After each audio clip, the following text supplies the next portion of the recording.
ನಮಸ್ಕಾರ ವೀಕ್ಷಕರೇ, ಸ್ಟಾರ್ 74 ನ್ಯೂಸ್ಗೆ ಸ್ವಾಗತ. ನಾನು ಎಂಎಂ ಮಂಗಳಗಟ್ಟಿ. ಧಾರವಾಡ ಕೃಷಿ ವಿಶ್ವವಿದ್ಯಾಲಯವು ರೈತ ಸೇವೆಯಲ್ಲಿ ಸಾರ್ಥಕ 38 ವಸಂತಗಳನ್ನು ಮುಗಿಸುವ ಹಂತದಲ್ಲಿದ್ದು, ಪ್ರತಿ ವರ್ಷದಂತೆ ಈ ವರ್ಷವೂ ಕೃಷಿ ಮೇಳವನ್ನು 2024 ಸೆಪ್ಟೆಂಬರ್ 21ರಿಂದ 24ರವರೆಗೆ ಹವಾಮಾನ ವೈಪರೀತ್ಯ ನಿರ್ವಹಣೆಗೆ ಕೃಷಿ ತಾಂತ್ರಿಕತೆಗಳು ಎಂಬ ಶೀರ್ಷಿಕೆ ಅಡಿಯಲ್ಲಿ ಆಯೋಜಿಸಲು ಉತ್ಸುಕವಾಗಿದೆ. 4 ದಿನಗಳ ಕಾಲ ಆಯೋಜಿಸಿರುವ ಕೃಷಿ ಮೇಳದ ಮೂಲಕ ಅಲ್ಪ ಸಮಯದಲ್ಲಿ ಹೆಚ್ಚಿನ ಸಂಖ್ಯೆಯ ರೈತರು ಕೃಷಿ ತಂತ್ರಜ್ಞಾನಗಳು ತಲುಪಿಸುವುದು ಈ ಮೇಳದ ಮುಖ್ಯ ಉದ್ದೇಶವಾಗಿದ್ದು, ಈ ಮೇಳದಲ್ಲಿ ಸುಮಾರು 14ರಿಂದ 16 ಲಕ್ಷ ರೈತರು ಭಾಗವಹಿಸುವ ನಿರೀಕ್ಷೆ ಇದೆ. ಮೊದಲ ಬಾರಿಗೆ ಕ್ಯೂಆರ್ ಕೋಡ್ ಮೂಲಕ ನೋಂದಣಿ ಮಾಡುವ ವ್ಯವಸ್ಥೆಯನ್ನು ಈ ಕೃಷಿ ಮೇಳದಲ್ಲಿ ಕಲ್ಪಿಸಲಾಗಿದೆ ಎಂದು ಇಂದು ಧಾರವಾಡ ನಗರದ ಕೃಷಿ ವಿಶ್ವವಿದ್ಯಾಲಯ ನಡೆದಂತಹ ಸುದ್ದಿಗೋಷ್ಠಿಯಲ್ಲಿ ಕುಲಪತಿಗಳು ಮಾಹಿತಿಯನ್ನು ನೀಡಿದ್ದಾರೆ. ಈ ಮೇಳದಲ್ಲಿ ಪ್ರಮುಖ ಆಕರ್ಷಣೆಗಳು ಏನಿವೆ, ಇಲ್ಲಿ ಏನೇನು ನಡೀತಾ ಇದೆ, ಯಾವ ತರ ಕೃಷಿ ಮೇಳ ನಡೀತದೆ ಹಾಗೂ ಇದರಲ್ಲಿ ಏನೇನು ಬದಲಾವಣೆ ಆಗಿದೆ, ಯಾವ್ಯಾವ ಹೊಸ ತರದ ಉಪಕರಣಗಳಾಗಲಿ ಅಥವಾ ಬೀಜಗಳಾಗಲಿ ರೈತರಿಗೆ ಸಹಾಯವಾಗುವಂತ ಪ್ರತಿಯೊಂದು ವಿಷಯವನ್ನು ಇಲ್ಲಿ ನೋಡಲಿಕ್ಕೆ ಸಿಗ್ತದೆ. ಈ ಸಂಬಂಧಿಸಿ ಇವತ್ತು ಧಾರವಾಡದ ಕೃಷಿ ವಿಶ್ವವಿದ್ಯಾಲಯದ ಸಭಾಂಗಣದಲ್ಲಿ ಕುಲಪತಿಗಳಾದಂತಹ ಸುದ್ದಿಗೋಷ್ಠಿ ನಡೆಸಿದ್ದಾರೆ. ಸುದ್ದಿಗೋಷ್ಠಿಯಲ್ಲಿ ಸಂಪೂರ್ಣ ಮಾಹಿತಿಯನ್ನು ನೀಡಿದ್ದಾರೆ. ನಮ್ಮ ವೀಕ್ಷಕರಿಗೆ ನಾವು ಹೇಳುವುದೇನಂತ ಹೇಳಿದ್ರೆ, ಕೃಷಿ ಮೇಳದಲ್ಲಿ ಏನೇನು ನಡೀತಾ ಇದೆ ಅನ್ನೋದನ್ನ ಸಂಪೂರ್ಣ ಮಾಹಿತಿ ತಿಳಿಬೇಕಂತ ಹೇಳಿದ್ರೆ ಇದು ವಿಡಿಯೋ ಸ್ಕಿಪ್ ಮಾಡದೆ ಸಂಪೂರ್ತಿ ಎಂಡುವರೆಗೆ ನೀವು ವಿಡಿಯೋ ನೋಡಿದಾಗ ನಿಮಗೆಲ್ಲ ಗೊತ್ತಾಗ್ತದೆ. ಇದರ ಜೊತೆಗೆ ನಮ್ಮ ಸ್ಟಾರ್ 74 ನ್ಯೂಸ್ ಚಾನೆಲ್ಗೆ ಸಬ್ಸ್ಕ್ರೈಬ್ ಮಾಡಿ, ಲೈಕ್ ಮಾಡಿ ಹಾಗೂ ಶೇರ್ ಮಾಡಿ, ಕಮೆಂಟ್ ಮಾಡೋದ್ರ ಮೂಲಕ ನಮ್ಮನ್ನು ಸಹಕರಿಸಬೇಕಂತ ಹೇಳಿ ತಮ್ಮಲ್ಲಿ ಕೇಳ್ಕೊಳ್ತೇವೆ. ನಮಸ್ಕಾರ. ಗೋಷ್ಠಿಯ ಒಂದು ಚರ್ಚೆಗೆ ನಮ್ಮ ಕೃಷಿ ವಿಶ್ವವಿದ್ಯಾಲಯದ ಸನ್ಮಾನ್ಯ ಕುಲಪತಿಗಳಾದ ಡಾಕ್ಟರ್ PL ಪಾಟೀಲ್ ಸಾಹೇಬರಿಗೆ ತಮ್ಮೆಲ್ಲರ ಪರವಾಗಿ ಸ್ವಾಗತವನ್ನು ಬಯಸ್ತೀನಿ. ಈ ಚರ್ಚೆಯನ್ನ ಮುಂದುವರಿಸಬೇಕಂತ ಅವ್ರಿಗೆ ಕೇಳ್ಕೊಂತೀನಿ.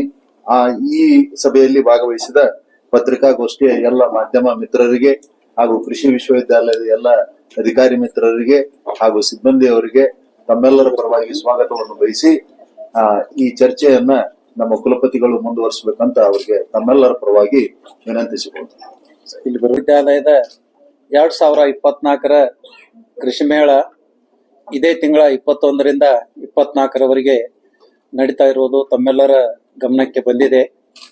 ಸೊ ಅದರ ನಿಮಿತ್ತ ಇವತ್ತು ನಾವು ಪತ್ರಿಕಾಗೋಷ್ಠಿಯ ಸಮೂಹ ಮಾಧ್ಯಮ ಕೂಟವನ್ನ ಏರ್ಪಡಿಸಿದ್ದೇವೆ.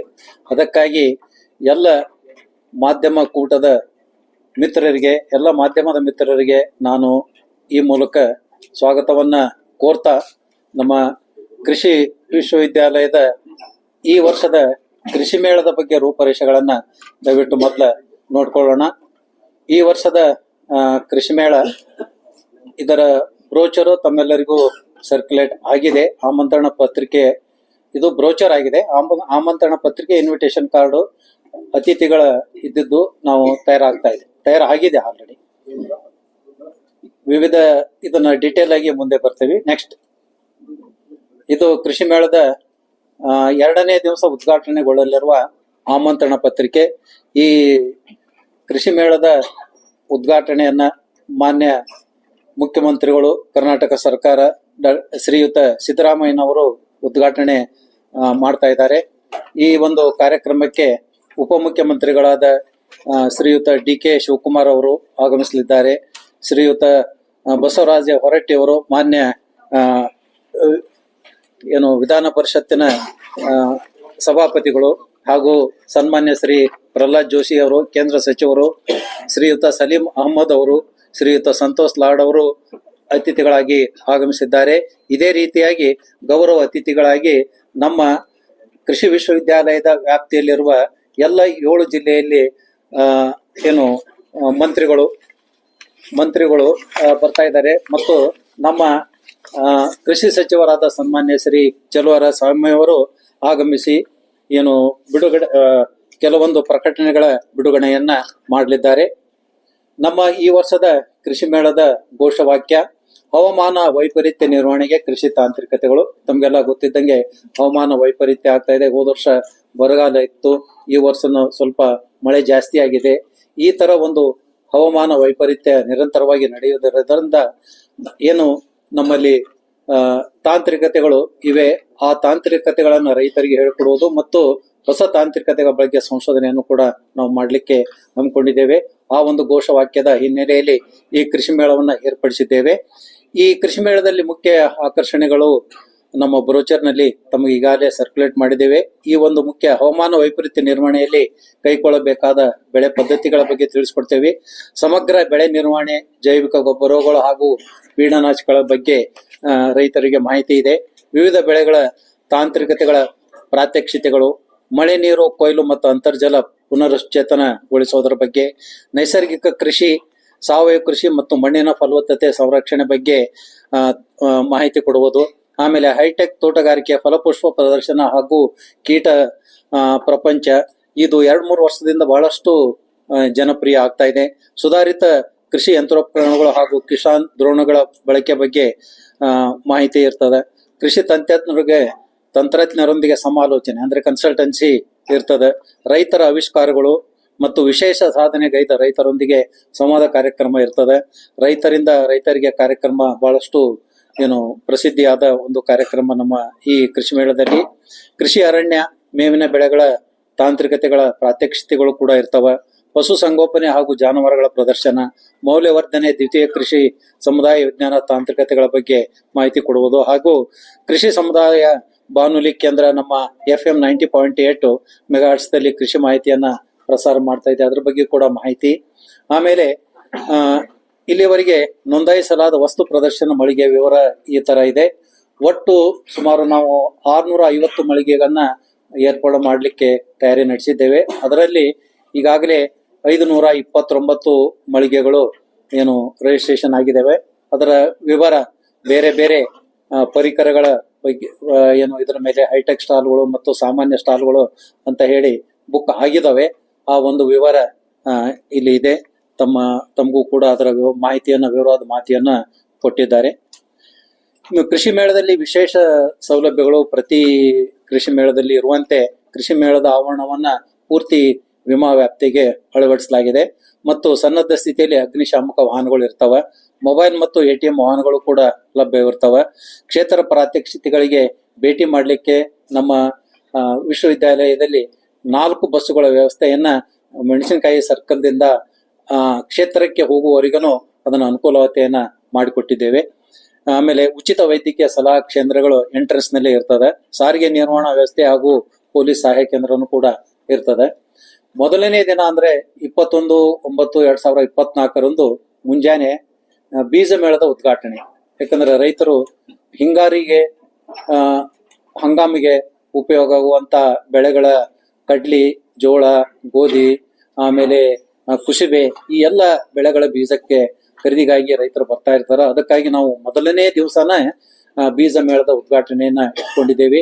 ಈ ಬೀಜ ಮೇಳದ ಉದ್ಘಾಟನೆಗೆ ಮಾನ್ಯ ಕೇಂದ್ರ ಸಚಿವರಾದಂತ ಸನ್ಮಾನ್ಯ ಶ್ರೀ ಪ್ರಹ್ಲಾದ್ ಜೋಶಿ ಅವರು, ಸನ್ಮಾನ್ಯ ಶ್ರೀ ಬಸವರಾಜ ಹೊರಟ್ಟಿ ಅವರು ಹಾಗೂ ನಮ್ಮ ಜಿಲ್ಲಾ ಮಂತ್ರಿಗಳಾದ ಶ್ರೀಯುತ ಸಂತೋಷ್ ಲಾಡ್ ಅವರು ಬರ್ತಾ ಇದ್ದಾರೆ. ಅವರು 2ನೇ ದಿವಸ ಕೂಡ ಬರ್ತಾ ಇದ್ದಾರೆ. ಅದನ್ನ ನಾನು ಮತ್ತೆ ಆಗಲೇ 2 ದಿವಸ ಸನ್ಮಾನ್ಯ ಜಿಲ್ಲಾ ಮಂತ್ರಿಗಳು ಆದ ಸಂತೋಷ್ ಲಾಡ್ ಅವರು ಇರ್ತಾರೆ. ಆ ಒಂದು ಕಾರ್ಯಕ್ರಮ ಮುಂಜಾನೆ 10 ನಡೀತದೆ. ಆಮೇಲೆ ಕೃಷಿ ಮೇಳದ ವೇದಿಕೆಯ ಮೇಲೆ ಮಧ್ಯಾಹ್ನ ಆಧುನಿಕ ಕೃಷಿ ತಾಂತ್ರಿಕತೆಗಳ ಅಳವಡಿಕೆಯಲ್ಲಿ ಯುವ ಪೀಳಿಗೆ ಮತ್ತು ನವೋದ್ಯಮಿಗಳ ಪಾತ್ರ. ಯಾಕಂದ್ರೆ ಸ್ಟಾರ್ಟ್ಅಪ್ಗಳ ಬಗ್ಗೆ ನಾವು ಯುವ ಪೀಳಿಗೆಗೆ ಸಾಕಷ್ಟು ತಿಳಿಸಿ ಹೇಳಬೇಕಾಗಿದೆ. ಯುವ ಜನತೆ ಸ್ವಂತ ಉದ್ಯೋಗ ಮಾಡಲಿಕ್ಕೆ ಪ್ರೇರೇಪಣೆ ಮಾಡಿಕೊಡ್ಲಿಕ್ಕೆ ಈ ಒಂದು ಕಾರ್ಯಕ್ರಮವನ್ನು ನಾವು ಹಾಕೊಂಡಿದ್ದೇವೆ. ಮತ್ತು ಪ್ರತಿನಿತ್ಯ ಮಧ್ಯಾಹ್ನ ಸಾಧನೆ ಮಾಡಿದಂತ ರೈತರಿಂದ ರೈತರಿಗಾಗಿ ಕಾರ್ಯಕ್ರಮ, ಅದು ಪ್ರಗತಿಪರ ರೈತರ ಅನಿಸಿಕೆಗಳು ಇರ್ತದೆ. ಆಮೇಲೆ ರೈತರ ಬೀಜ ಮೇಳದ ಉದ್ಘಾಟನೆ ಬಗ್ಗೆ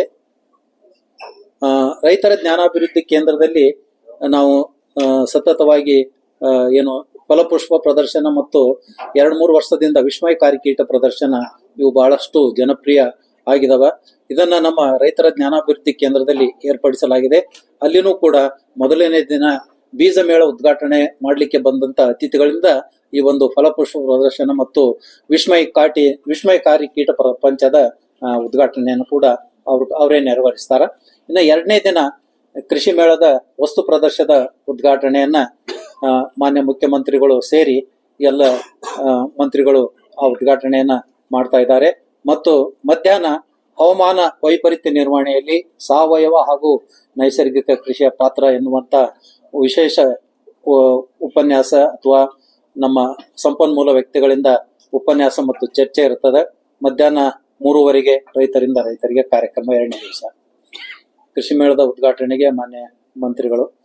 ಆಮೇಲೆ 3ನೇ ದಿನ 23ನೇ ತಾರೀಕಿಗೆ ಮುಂಜಾನೆ ಪರಿಕರಗಳ ಸಾಮರ್ಥ್ಯ ಹೆಚ್ಚಿಸಲು ಮತ್ತು ಉತ್ಪನ್ನಗಳ ಮೌಲ್ಯವರ್ಧನೆ ವೃದ್ಧಿಸಲು ದ್ವಿತೀಯ ಕೃಷಿ ಅನ್ನುವಂತ ಒಂದು ವಿಷಯದ ಮೇಲೆ ಸಂಪನ್ಮೂಲ ವ್ಯಕ್ತಿಗಳು ಏನು ವಿಚಾರ ವಿನಿಮಯ ಮಾಡ್ಕೊಳ್ತಾರ ಮತ್ತು ಚರ್ಚೆನೂ ಇರ್ತದ. ಮತ್ತು ಹಾಗೆ 2ನೇ ಚರ್ಚೆಯನ್ನು ಕೂಡ ನಾವು ಏರ್ಪಡಿಸಿದ್ದೇವೆ. ಬರ ನಿರ್ವಹಣೆಯಲ್ಲಿ ಮಣ್ಣು ಮತ್ತು ನೀರಿನ ಸಂರಕ್ಷಣಾ ಕ್ರಮವನ್ನು ಕೂಡ ಸಂಪನ್ಮೂಲ ವ್ಯಕ್ತಿಗಳಿಂದ ವಿಚಾರ ವಿನಿಮಯ ಮತ್ತು ಚರ್ಚೆ ಇರ್ತದೆ. ಮಧ್ಯಾಹ್ನ 2:30 ಮತ್ತೊಂದು ವಿಷಯದ ಬಗ್ಗೆ ಹವಾಮಾನ ವೈಪರೀತ್ಯ ನಿರ್ವಹಣೆಯಲ್ಲಿ ಕೈಗೊಳ್ಳಬೇಕಾದ ಬೆಳೆ ಪದ್ಧತಿಗಳು ಹಾಗೂ ಕೃಷಿ ತಾಂತ್ರಿಕತೆ ಬಗ್ಗೆ ಸಂಪನ್ಮೂಲ ವ್ಯಕ್ತಿಗಳಿಂದ ಮಾಹಿತಿ ಮತ್ತು ಚರ್ಚೆ ಇರ್ತದೆ.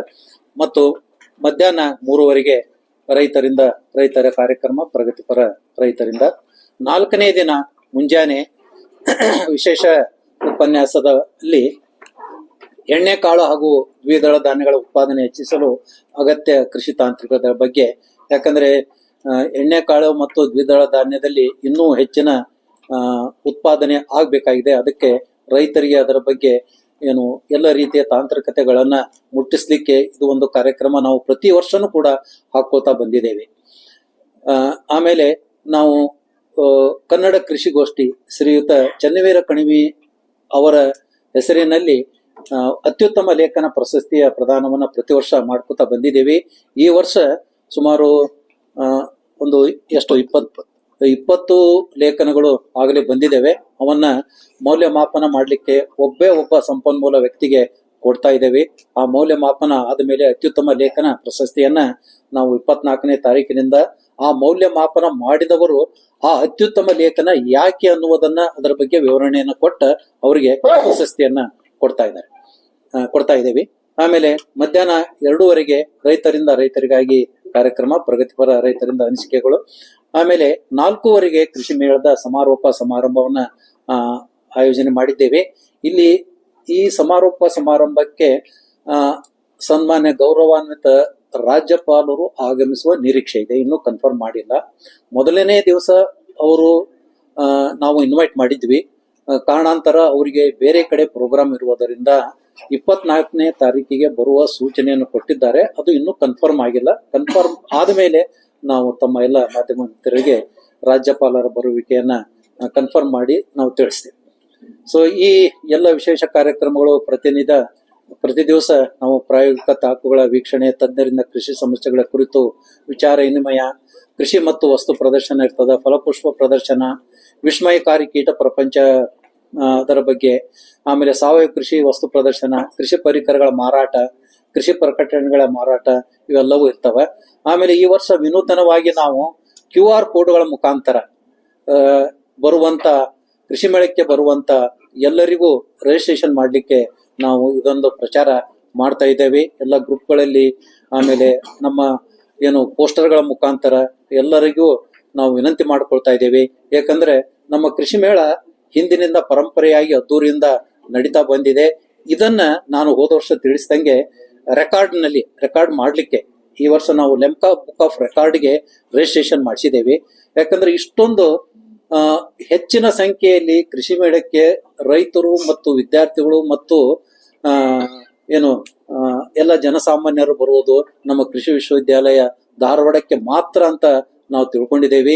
ಇಡೀ ದೇಶದಲ್ಲೇ ಇಷ್ಟೊಂದು ಪ್ರತಿ ವರ್ಷ 4 ದಿನಗಳಲ್ಲಿ ಸುಮಾರು 14ರಿಂದ 16 ಲಕ್ಷ ಜನರು ಸೇರ್ತಾರೆ. ಅದರ ಸಲುವಾಗಿ ಇದು ಸರಿಯಾಗಿ ಸಂಖ್ಯೆ ಆಗಲಿ ಗಣನೆಗೆ ಬರಲಿ ಅನ್ನುವಂತ ದೃಷ್ಟಿಯಿಂದ ನಾವು QR ಕೋಡ್ ಮೂಲಕ ರಿಜಿಸ್ಟ್ರೇಷನ್ ಮತ್ತು ಎಲ್ಲಾ ಎಂಟ್ರಿ ಗೇಟ್ಗಳ ಮೂಲಕ ನಾವು ಆರ್ಟಿಫಿಷಿಯಲ್ ಇಂಟೆಲಿಜೆನ್ಸ್ ಮುಖಾಂತರ ಕ್ಯಾಮೆರಾ ಇಟ್ಟು ಕೂಡ ಇದನ್ನ ಸಂಖ್ಯೆಯನ್ನ ಕರೆಕ್ಟ್ ಆಗಿ ಅಸೆಸ್ ಮಾಡ್ಲಿಕ್ಕೆ ನಾವು ಈ ವರ್ಷ ವ್ಯವಸ್ಥೆಯನ್ನ ಮಾಡಿದ್ದೇವೆ. ಇನ್ನು ಕೃಷಿ ಮೇಳದಲ್ಲಿ ಈ ವರ್ಷ ಹೊಸತಾಗಿ ಈ ನವೋದ್ಯಮಿಗಳ ಬಗ್ಗೆ ಒಂದು ಸ್ಟಾರ್ಟ್ಅಪ್ ಪೆವಿಲಿಯನ್ ನಾವು ಏರ್ಪಡಿಸಿದ್ದೇವೆ. ಇದು ನಮ್ಮ ರೈತರ ಜ್ಞಾನಾಭಿವೃದ್ಧಿ ಕೇಂದ್ರದಲ್ಲಿ ಸುಮಾರು 22ರಿಂದ 25 ಸ್ಟಾರ್ಟ್ಅಪ್ ಮಳಿಗೆಗಳು ಇರ್ತಾವ. ಇದು ಏನಪ್ಪಾ ಅಂದ್ರೆ ನಮ್ಮಲ್ಲಿ ಒಂದು RKVY ರಫ್ತಾರ್ ಅಂತ ಯೋಜನೆ ಇದೆ. ನಮ್ಮ ಕೃಷಿ ವಿಶ್ವವಿದ್ಯಾಲಯ ಮೂಲಕ ಏನು ನಮ್ಮ ಇದರಲ್ಲಿ ಮುಂಬೈದಲ್ಲಿ ಇರುವಂತ ಸಿರ್ಕಾಟ್ ಸಂಸ್ಥೆ, ಆಮೇಲೆ ಬೆಂಗಳೂರಿನಲ್ಲಿರುವಂತ ಅದು ನಿವೇದಿ ಸಂಸ್ಥೆ, ಆಮೇಲೆ ಮಹಾರಾಷ್ಟ್ರದಲ್ಲಿ ಅಕೋಲಾ ವಿಶ್ವವಿದ್ಯಾಲಯ, ಹೀಗೆ ನಮ್ಮ ವಿಶ್ವವಿದ್ಯಾಲಯಕ್ಕೆ ಸೇರಿ ಒಂದು ಅನುದಾನವನ್ನ ಕೇಂದ್ರ ಸರ್ಕಾರ ಕೊಡ್ತಾ ಇದೆ. ಆ ಮೂಲಕ ಏನು ಯುವ ಜನತೆಯಿಂದ ನಾವು ಕೆಲವೊಂದು ಏನು ಸ್ಟಾರ್ಟ್ಅಪ್ ನ ಅವುಗಳನ್ನ ಕರೆದು ಅವುಗಳನ್ನ ಏನು ಪರಿಶೀಲನೆ ಮಾಡಿ ಅವರಿಗೆ ಸ್ಟಾರ್ಟ್ಅಪ್ ಮುಖಾಂತರ ಅನುದಾನ ಕೊಡ್ತಾ ಇದ್ದೇವೆ. ಅಂತ ಸ್ಟಾರ್ಟ್ಅಪ್ ಅನ್ನ ಈಗಾಗಲೇ ನಾವು 106ಕ್ಕಿಂತ ಹೆಚ್ಚು ಸ್ಟಾರ್ಟ್ಅಪ್ ಗಳನ್ನ ನಾವು ಅನುದಾನ ಕೊಟ್ಟಿದ್ದೇವೆ. ಅಂಥದ್ರಲ್ಲಿ ಆಯ್ದ ಸ್ಟಾರ್ಟ್ಅಪ್ ಗಳನ್ನ ನಾವು ಇಲ್ಲಿ ಕರೆದು ಯುವ ಜನತೆಗೆ ಪ್ರೋತ್ಸಾಹ ಮಾಡಲಿಕ್ಕೆ ಈ ಒಂದು ಹೊಸ ಯೋಜನೆಯನ್ನ ಈ ವರ್ಷ ಹಾಕೊಂಡಿದ್ದೇವೆ. ಇನ್ನು ಪ್ರತಿ ವರ್ಷದಂತೆ ಜಾನುವಾರು ಪ್ರದರ್ಶನ 4 ದಿವಸ ಇರ್ತದೆ. ಮುದೋಳ ಶ್ವಾನಗಳಾಗ್ಲಿ, ನಮ್ಮ ಕೃಷಿ ವಿಶ್ವವಿದ್ಯಾಲಯದ ಕುರಿಗಳು, ಕೋಳಿಗಳು, ಅವುಗಳ ಬಗ್ಗೆ ಪ್ರದರ್ಶನ ಇರ್ತದೆ. ಮತ್ತು ಬೀಜ ಮಾರಾಟ ಪ್ರತಿನಿತ್ಯನೂ ಇರ್ತದೆ. ಮೊದಲನೇ ದಿನ ಉದ್ಘಾಟನೆ ಆದ ನಂತರ ಈಗ ಹಿಂಗಾರು ಹಂಗಾಮಿನಲ್ಲಿ ಬೀಜ ಮಾರಾಟವಾಗುವಂತ ಲಭ್ಯವಿರುವಂತ ಬೀಜದ ಮಾಹಿತಿ ಇದು ಮುಂಗಾರು ಮಾರಾಟ ಆಗಿದ್ದು ಬೀಜದ ಮಾಹಿತಿ. ಇದು ಮುಂದೆ ಏನಿದೆ ಹೇಳ್ರಿ. ಹಿಂಗಾರು ಹಂಗಾಮಿನಲ್ಲಿ ಲಭ್ಯವಿರುವ ಬೀಜಗಳ ಬಗ್ಗೆ ಹಿಂಗಾರಿ ಜೋಳ, ಗೋಧಿಯಲ್ಲಿ ವಿವಿಧ ತಳಿಗಳು, ಜೋಳದಲ್ಲಿ ಕೂಡ ವಿವಿಧ ತಳಿಗಳು, ಕಡ್ಲೆಯಲ್ಲಿ ಇರುವಂತ ವಿವಿಧ ತಳಿಗಳು ಮತ್ತು ಇರುವಂತ ಬೀಜ ಎಷ್ಟಿದೆ ಅನ್ನೋದ್ರ ಬಗ್ಗೆ, ಕುಶುಬೆಯಲ್ಲಿ, ಉದ್ದಿನಲ್ಲಿ, ಅಲಸಂದಿ, ಶೇಂಗಾ ಮತ್ತು ನವಣೆಯಲ್ಲಿ, ಹೀಗೆ ವಿವಿಧ ತಳಿಗಳಲ್ಲಿ ಎಷ್ಟು ಬೀಜ ನಮ್ಮಲ್ಲಿ ಲಭ್ಯ ಇದೆ ಅನ್ನುವುದಂತ ಒಟ್ಟಾರೆ 2176 ಕ್ವಿಂಟಲ್ ಬೀಜಗಳಿದೆ. ಇದಕ್ಕೆ ರಾಷ್ಟ್ರೀಯ ಬೀಜ ನಿಗಮ, ಕರ್ನಾಟಕ ಬೀಜ ನಿಗಮ, ಆಮೇಲೆ ರಾಷ್ಟ್ರೀಯ ತೋಟಗಾರಿಕೆ ಸಂಶೋಧನೆ ಹಾಗೂ ಅಭಿವೃದ್ಧಿ ಸಂಸ್ಥೆ ಮತ್ತು ವಿವಿಧ ಕೃಷಿ ವಿಶ್ವವಿದ್ಯಾಲಯಗಳು ನಮ್ಮದು ಬೀಜ ಅಲ್ಲದನೆ ಅವರು ಕೂಡ ಬೀಜ ತಂದು ಇಲ್ಲಿ ರೈತರಿಗೋಸ್ಕರ ಮಾರಾಟವನ್ನು ಮಾಡ್ಲಿಕ್ಕೆ ನಾವು ಕೇಳ್ಕೊಂಡಿದ್ದೇವೆ. ಅವರು ಭಾಗವಹಿಸ್ತಾ ಇದ್ದಾರೆ. ಇನ್ನು ಮಾರಾಟಕ್ಕೆ ಲಭ್ಯವಿರುವ ಜೈವಿಕ ಗೊಬ್ಬರಗಳು ಮತ್ತು ಹಾಗೂ ಬೆಳೆ ಪ್ರಚೋದಕಗಳು ತಮಗೆಲ್ಲ ಗೊತ್ತಿದ್ದಂಗೆ ನಮ್ಮಲ್ಲಿ ಸಾವಯವ ಸಂಸ್ಥೆಯಿಂದ ಈ ಎಲ್ಲ ಜೈವಿಕ ಗೊಬ್ಬರ ಸುಮಾರು ಏನು ಜೈವಿಕ ಗೊಬ್ಬರ ಮತ್ತು ಹೊಸದಾಗಿ ಪಲ್ಸ್ ಬೂಸ್ಟರ್ ಅಂತ ಹೇಳಿ ನಾವು ಹೆಸರಿಗೆ, ಉದ್ದಿಗೆ ಮತ್ತು ತೊಗರಿಗೆ, ಇತ್ತಿತ್ತಲಾಗಿ ಕಡ್ಲಿಗೂ ಕೂಡ ಇದು ಬೆಳೆ ಪ್ರಚೋದಕ. ಇದನ್ನು ಕೂಡ ನಾವು ನಮ್ಮ ವಿಜ್ಞಾನಿಗಳು ಕಂಡು ಹಿಡಿದಿದ್ದಾರೆ. ಅದನ್ನು ಕೂಡ ಸುಮಾರು 500 ಕ್ವಿಂಟಲ್ ಕೆಜಿಯಷ್ಟು ಈಗ ಇದೆ. ಈ ವಿವಿಧ ಪರಿಕರಗಳು ಎಷ್ಟು ನಮ್ಮಲ್ಲಿ ಲಭ್ಯವಿವೆ ಅನ್ನೋದನ್ನ ಕೊಟ್ಟಿದ್ದಾರೆ. ಬೇಡಿಕೆಯ ಮೇಲೆ ಇವನ್ನು ಹೆಚ್ಚಿನ ಬೇಡಿಕೆ ಇದ್ದರೆ ಇನ್ನೂ ಉತ್ಪಾದನೆ ಮಾಡಿ ರೈತರಿಗೆ ಅನುಕೂಲ ಮಾಡಿಕೊಳ್ಳುವಲ್ಲಿ ನಾವು ಪ್ರಯತ್ನ ಮಾಡಿಸ್ತಾ ಇದ್ದೇವೆ. ಇವೆಲ್ಲ ಜೈವಿಕ ರೋಗನಾಶಿಗಳು ಮತ್ತು ಕೀಟನಾಶಿಗಳು ಕೂಡ ಇದಾವೆ. ಸಾವಯವ ಕೃಷಿ ಮತ್ತು ನೈಸರ್ಗಿಕ ಕೃಷಿ ಮಾಡುವವರಿಗೆ ಅನುಕೂಲವಾಗುವಂತ ಪರಿಕರಗಳು. ಸೊ ಇನ್ನ ಕೃಷಿ ಮೇಳದಲ್ಲಿ ಬಿಡುಗಡೆಯಾಗುತ್ತಿರುವ ಕೃಷಿ ಪ್ರಕಟಣೆಗಳು ಹಾಗೂ ಆಯ್ದ ಕೃಷಿ ಪುಸ್ತಕಗಳ ಬಗ್ಗೆ ಮಾರಾಟ ಇರ್ತದೆ. ಇವು ಹಿಪ್ಪು ನೇರಳೆ ಬೇಸಾಯ, ಜೈವಿಕ ಗೊಬ್ಬರಗಳ ಬಳಕೆ, ಆದಾಯಕ್ಕಾಗಿ ಹೈನುಗಾರಿಕೆ, ಆಮೇಲೆ ರೇಷ್ಮೆ ಉತ್ಪಾದನಾ ತಾಂತ್ರಿಕತೆಗಳು, ಕೃಷಿ ಇಂಜಿನಿಯರಿಂಗ್ ಸುಧಾರಿತ ಬೇಸಾಯ ಕ್ರಮಗಳು, ಗೋಧಿ ಉತ್ಪಾದನಾ ತಾಂತ್ರಿಕತೆಗಳು, ಇವು ಹೊಸದಾಗಿ ಸೇರ್ಪಡೆಯಾದ ಪ್ರಕಟಣೆಗಳು. ಮತ್ತು ಇದರ ಜೊತೆಗೆ ಇನ್ನೂ 69 ಪ್ರಕಟಣೆಗಳು ಇರ್ತಾವ. ಈ ಎಲ್ಲ ಪ್ರಕಟಣೆಗಳು ಮಾರಾಟಕ್ಕೆ ಲಭ್ಯವಿವೆ. ಇನ್ನು ಕೃಷಿ ವಿಶ್ವವಿದ್ಯಾಲಯದ ಸಂಶೋಧನೆ ಬಗ್ಗೆ ಹೇಳೋದಾದರೆ ಈ ವರ್ಷ ನಾವು 2 ತಳಿಗಳನ್ನು ಬಿಡುಗಡೆ ಮಾಡಿದ್ದೇವೆ ಮತ್ತು 28 ತಾಂತ್ರಿಕತೆಗಳನ್ನ ಬಿಡುಗಡೆ ಮಾಡಿದ್ದೇವೆ. ಈ 2 ತಳಿಗಳು ಅಲ್ಲದನೆ ಮೊನ್ನೆ ಏನು ಅಯೋಧ್ಯದಲ್ಲಿ ಗೋಧಿಯ ಒಂದು ವರ್ಕ್ಶಾಪ್ ನಲ್ಲಿ ನಾವು 2 ತಳಿಗಳನ್ನ 3 ತಳಿಗಳನ್ನ ಬಿಡುಗಡೆ ಮಾಡಿದ್ದೇವೆ ರಾಷ್ಟ್ರ ಮಟ್ಟದಲ್ಲಿ. ಆಮೇಲೆ ಆ ಒಂದು ಹಿನ್ನೆಲೆಯಲ್ಲಿ ನಮ್ಮ ಮುಂದೆ ಬರ್ತದೆ ನಮ್ಮ ಕೃಷಿ ವಿಶ್ವವಿದ್ಯಾಲಯ ಧಾರವಾಡದ ಗೋಧಿ ಸಂಶೋಧನಾ ಒಂದು ಘಟಕಕ್ಕೆ ರಾಷ್ಟ್ರದಲ್ಲಿ ಅತ್ಯುತ್ತಮ ಒಂದು ಸಂಶೋಧನಾ ಪ್ರಶಸ್ತಿಯನ್ನ ಕೊಟ್ಟು ಗೌರವಿಸಿದ್ದಾರೆ. ಈ ಬಿಡುಗಡೆಯಾದ ವಿವಿಧ ಏನು ತಳಿಗಳು ಹಾಗೂ ವಿವಿಧ ವಿಷಯಗಳಲ್ಲಿ ಬಿಡುಗಡೆಯಾದ ತಾಂತ್ರಿಕತೆಗಳು ಮತ್ತು ಇನ್ನೊಂದು ಹೆಮ್ಮೆಯ ವಿಷಯ ಏನಪ್ಪಾ ಅಂತಂದ್ರೆ ಸನ್ಮಾನ್ಯ ಪ್ರಧಾನಮಂತ್ರಿಗಳು ದೇಶದಲ್ಲಿ 109 ತಳಿಗಳನ್ನ 11/8/2024 ಲೋಕಾರ್ಪಣೆ ಮಾಡಿದರು. ತಾವೆಲ್ಲ ಈ ಮಾಧ್ಯಮದಲ್ಲಿ ಇದನ್ನ ಏನು ಪ್ರಕಟ ಮಾಡಿದ್ದೀರಿ, ಅದಕ್ಕಾಗಿ ಮತ್ತೊಮ್ಮೆ ತಮಗೆ ಧನ್ಯವಾದಗಳು. ಜೋಳದ ತಳಿಯಾದ DSH 6 ಮತ್ತು ಬರಗಿನ ತಳಿ DHPM 60-4 ಇವು 109ರಲ್ಲಿ 2 ಇರುವ ನಮ್ಮ ಕೃಷಿ ವಿಶ್ವವಿದ್ಯಾಲಯದಿಂದ ತಯಾರಾದಂತ 2 ತಳಿಗಳು. ಸೊ ಇನ್ನ 2 ತಳಿಗಳು ನಾವು ಬಿಡುಗಡೆ ಆದದನ್ನ ಹೇಳಿದ್ನಲ್ಲ, DRV 1 ಅಂತ ಏನು ಭತ್ತದ ತಳಿ, 2 ಭತ್ತ, ಇನ್ನೊಂದು DRV 2 ಅನ್ನುವಂತ ಭತ್ತದ ತಳಿಗಳು. ಇವುಗಳನ್ನ ಘಟ್ಟ ಪ್ರದೇಶ ಮತ್ತು ಈ ನಮ್ಮ ಏನು ಕೋಸ್ಟಲ್ ಏರಿಯಾಕ್ಕ, ಮಲೆನಾಡು ಏರಿಯಾಕ್ಕ, ಅರಮಲೆನಾಡು ಏರಿಯಾಕ್ಕ ಬಿಡುಗಡೆ ಮಾಡಿದ್ವಿ. ಮತ್ತು ಇವು ಸಾಕಷ್ಟು ಬೆಳೆ ಉತ್ಪಾದನೆ ತಾಂತ್ರಿಕತೆಗಳು, ವಿವಿಧ ಬೆಳೆಗಳಲ್ಲಿ ಬೆಳೆಗಳ ನಿರ್ವಹಣೆ ಇರ್ಬೋದು, ಕಳೆ ನಿರ್ವಹಣೆ ಇರ್ಬೋದು, ಹಾಗೂ ರೋಗ ಕೀಟಗಳ ನಿರ್ವಹಣೆಗಳಲ್ಲಿ ಪ್ರತಿ ವರ್ಷ ಒಂದು 30ರಿಂದ 40 ತಂತ್ರಜ್ಞಾನಗಳು ಬಿಡುಗಡೆ ಆಗ್ತವೆ. ಆ ಬಿಡುಗಡೆ ಆದ ತಂತ್ರಜ್ಞಾನಗಳು ಇವು ಸಸ್ಯ ಸಂರಕ್ಷಣೆಯಲ್ಲಿ ಬಿಡುಗಡೆಯಾದ ತಂತ್ರಜ್ಞಾನ. ನೆಕ್ಸ್ಟ್ ನಾವು ನಮ್ಮ ಪ್ರತಿ ವರ್ಷ ಈಗ 6 ವರ್ಷದಿಂದ ನಮ್ಮ ವಿಶ್ವವಿದ್ಯಾಲಯದಲ್ಲಿ ಬಿಡುಗಡೆಯಾದಂಥ ತಂತ್ರಜ್ಞಾನಗಳನ್ನು ವಾಣಿಜ್ಯೀಕರಣ ಮಾಡ್ತಾ ಇದ್ದೇವೆ. ನಮ್ಮ ICR ಅಂಗಸಂಸ್ಥೆಯಾದ ಅಗ್ರಿ ಇನೋವೇಟ್ ಇಂಡಿಯಾ ಅನ್ನುವಂಥ ಒಂದು ಸಂಸ್ಥೆಯ ಮುಖಾಂತರ ನಮ್ಮಲ್ಲಿ ಬಿಡುಗಡೆಯಾದಂಥ ತಳಿಗಳು, ಬಿಡುಗಡೆಯಾದಂಥ ತಾಂತ್ರಿಕತೆಗಳನ್ನ ಅವರು ಲೈಸೆನ್ಸ್ ಫೀ ಅಂತ ಹೇಳಿ ಫಿಕ್ಸ್ ಮಾಡ್ತಾರೆ. ಆ ಲೈಸೆನ್ಸ್ ಫೀ ಅಂತ ಫಿಕ್ಸ್ ಮಾಡಿದ್ದನ್ನ ಅವರು ವೆಬ್ಸೈಟ್ನಲ್ಲಿ ನಮೂದಿಸಿರ್ತಾರೆ. ಆ ಒಂದು ತಳಿಗಳಾಗ್ಲಿ ತಾಂತ್ರಿಕತೆಗಳಾಗಲಿ ಯಾರಾದರೂ ನವೋದ್ಯಮ ಮಾಡೋರು ಅಥವಾ ವ್ಯಾಪಾರ ಮಾಡೋರು ಆ ಒಂದು ಲೈಸೆನ್ಸ್ ಫೀಗೆ ಅವರು ಏನು ಎಕ್ಸ್ಪ್ರೆಷನ್ ಆಫ್ ಇಂಟ್ರೆಸ್ಟ್ ತೋರಿಸಿ ಅವುಗಳನ್ನು ಖರೀದಿ ಮಾಡಿ ಹೆಚ್ಚಿನ ಒಂದು ಮಟ್ಟದಲ್ಲಿ ಅವುಗಳನ್ನು ತಯಾರಿ ಮಾಡಿ ರೈತರಿಗೆ ಪೂರೈಸುವಂತ ಒಂದು ಸೌಲಭ್ಯವನ್ನು ಕೂಡ ನಾವು ಮಾಡಿಕೊಟ್ಟಿದ್ದೇವೆ. ಅದರಲ್ಲಿ ಹಲವಾರು ತಳಿಗಳು ಇದ್ದಾವೆ, ಹಲವಾರು ತಾಂತ್ರಿಕತೆಗಳಿದಾವೆ. ಈ ವರ್ಷ ಈಗ ಆ ಒಂದು ಅಗ್ರಿ ಇನೋವೇಟ್ ವೆಬ್ಸೈಟ್ ನಲ್ಲಿ ಸುಮಾರು 36 ತಾಂತ್ರಿಕತೆಗಳು ನಮ್ಮ ವಿಶ್ವವಿದ್ಯಾಲಯದಿಂದ ವಾಣಿಜ್ಯೀಕರಣ ಆಗಿದಾವೆ.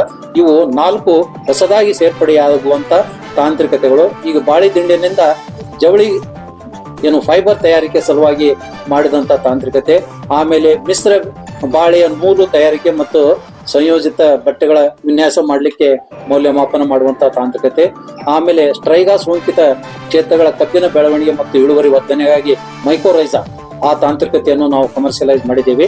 ಇನ್ನು ರೈಸೋಸ್ಪಿಯರ್ ಕನ್ಸಾರ್ಷಿಯಂ ಈ 4-5 ಅಣುಜೀವಿಗಳು ಸೇರಿ ಸಾರ್ವಜನಿಕ, ರಂಜಕ, ಪೊಟ್ಯಾಷಿಯಂ ಮತ್ತು ಸತು ಉಪಯೋಗಿಸುವ ಈ ಒಂದು ಸಾಮೂಹಿಕ ಅಣುಜೀವಿ ಗೊಬ್ಬರಗಳನ್ನು ಕೂಡ ನಾವು ಕಮರ್ಷಿಯಲೈಸ್ ಮಾಡಿದ್ದೇವೆ.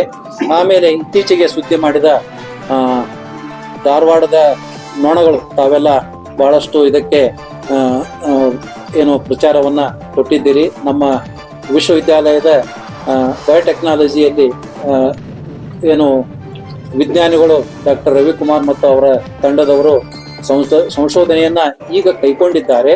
ಇಲ್ಲಿ ಈ 15 ನೊಣಗಳಿರುವಂತಹ ಕಿಟ್ಟನ್ನ ಗಗನಕ್ಕೆ ಅವರು ಸುಮಾರು 7 ದಿನಗಳ ಕಾಲ ಕಳಿಸ್ತಾ ಇದ್ದಾರೆ. ಇದರಲ್ಲಿ ಇರುವ ಅಂಶ ಏನಪ್ಪಾ ಅಂತಂದ್ರೆ, ಗಗನಯಾನದಲ್ಲಿ ತೊಡಗಿರುವಂತ ವಿಜ್ಞಾನಿಗಳಿಗೆ ಕಿಡ್ನಿಯಲ್ಲಿ ಸ್ಟೋನ್ ಆಗ್ತದೆ. ಆ ಒಂದು ಸ್ಟೋನ್ ಆಗುವುದನ್ನ ಅಧ್ಯಯನ ಮಾಡ್ಲಿಕ್ಕೆ ಈ ಒಂದು ನೊಣಗಳನ್ನ ನಾವು ಉಪಯೋಗ ಮಾಡ್ಕೊಂತಾರ. ಆ ನೊಣದ ಇಂಟೆಸ್ಟೈನ್ ಈ ಕಿಡ್ನಿಯನ್ನ ಇಲ್ಲಿರುವಂತ ಫಂಕ್ಷನ್ ಹೋಲ್ತದ ಅದರ ಇಂಟೆಸ್ಟೈನ್. ಅದಕ್ಕಾಗಿ ಈ ನೊಣಗಳನ್ನ ಕಳಿಸಿದಾಗ ಅಲ್ಲಿನೂ ಕಿಡ್ನಿಯಲ್ಲಿ ಆಗುವಂತ ಕಲ್ಲುಗಳು ಆ ಇಂಟೆಸ್ಟೈನ್ ದಲ್ಲಿ ಆಗ್ತದೆ. ಸೊ ಅದನ್ನ ಹೇಗಾಗ್ತದ, ಅದನ್ನ ಹೆಂಗ್ ಕರಗಿಸ್ಬೋದು ವೈಜ್ಞಾನಿಕವಾಗಿ ಅದರ ಬಗ್ಗೆ ಅಧ್ಯಯನ ಮಾಡ್ಲಿಕ್ಕೆ ನಾವು ಈ ನೊಣಗಳನ್ನ ಉಪಯೋಗ ಮಾಡ್ಕೊಂಡಿದ್ದಾರೆ. ಇದು ಇಸ್ರೋದ ವಿಜ್ಞಾನಿಗಳು ಮತ್ತು ಕೃಷಿ ವಿಶ್ವವಿದ್ಯಾಲಯದ ವಿಜ್ಞಾನಿಗಳು ಒಟ್ಟಾರೆ ಕೈಗೊಳ್ಳುವಂತ ಒಂದು ಸಂಶೋಧನೆ ಆಗಿದೆ. ಈ ಸಂಶೋಧನೆ ಆರಂಭಿಕ ಹಂತದಲ್ಲಿದೆ, ಇನ್ನು ಯಾವುದೇ ರಿಸಲ್ಟ್ಗಳು ಬಂದಿಲ್ಲ ಅಂತ ನಮ್ಗೆ ತಿಳಿಸ್ಲಿಕ್ಕೆ ಇಷ್ಟಪಡ್ತೇನೆ.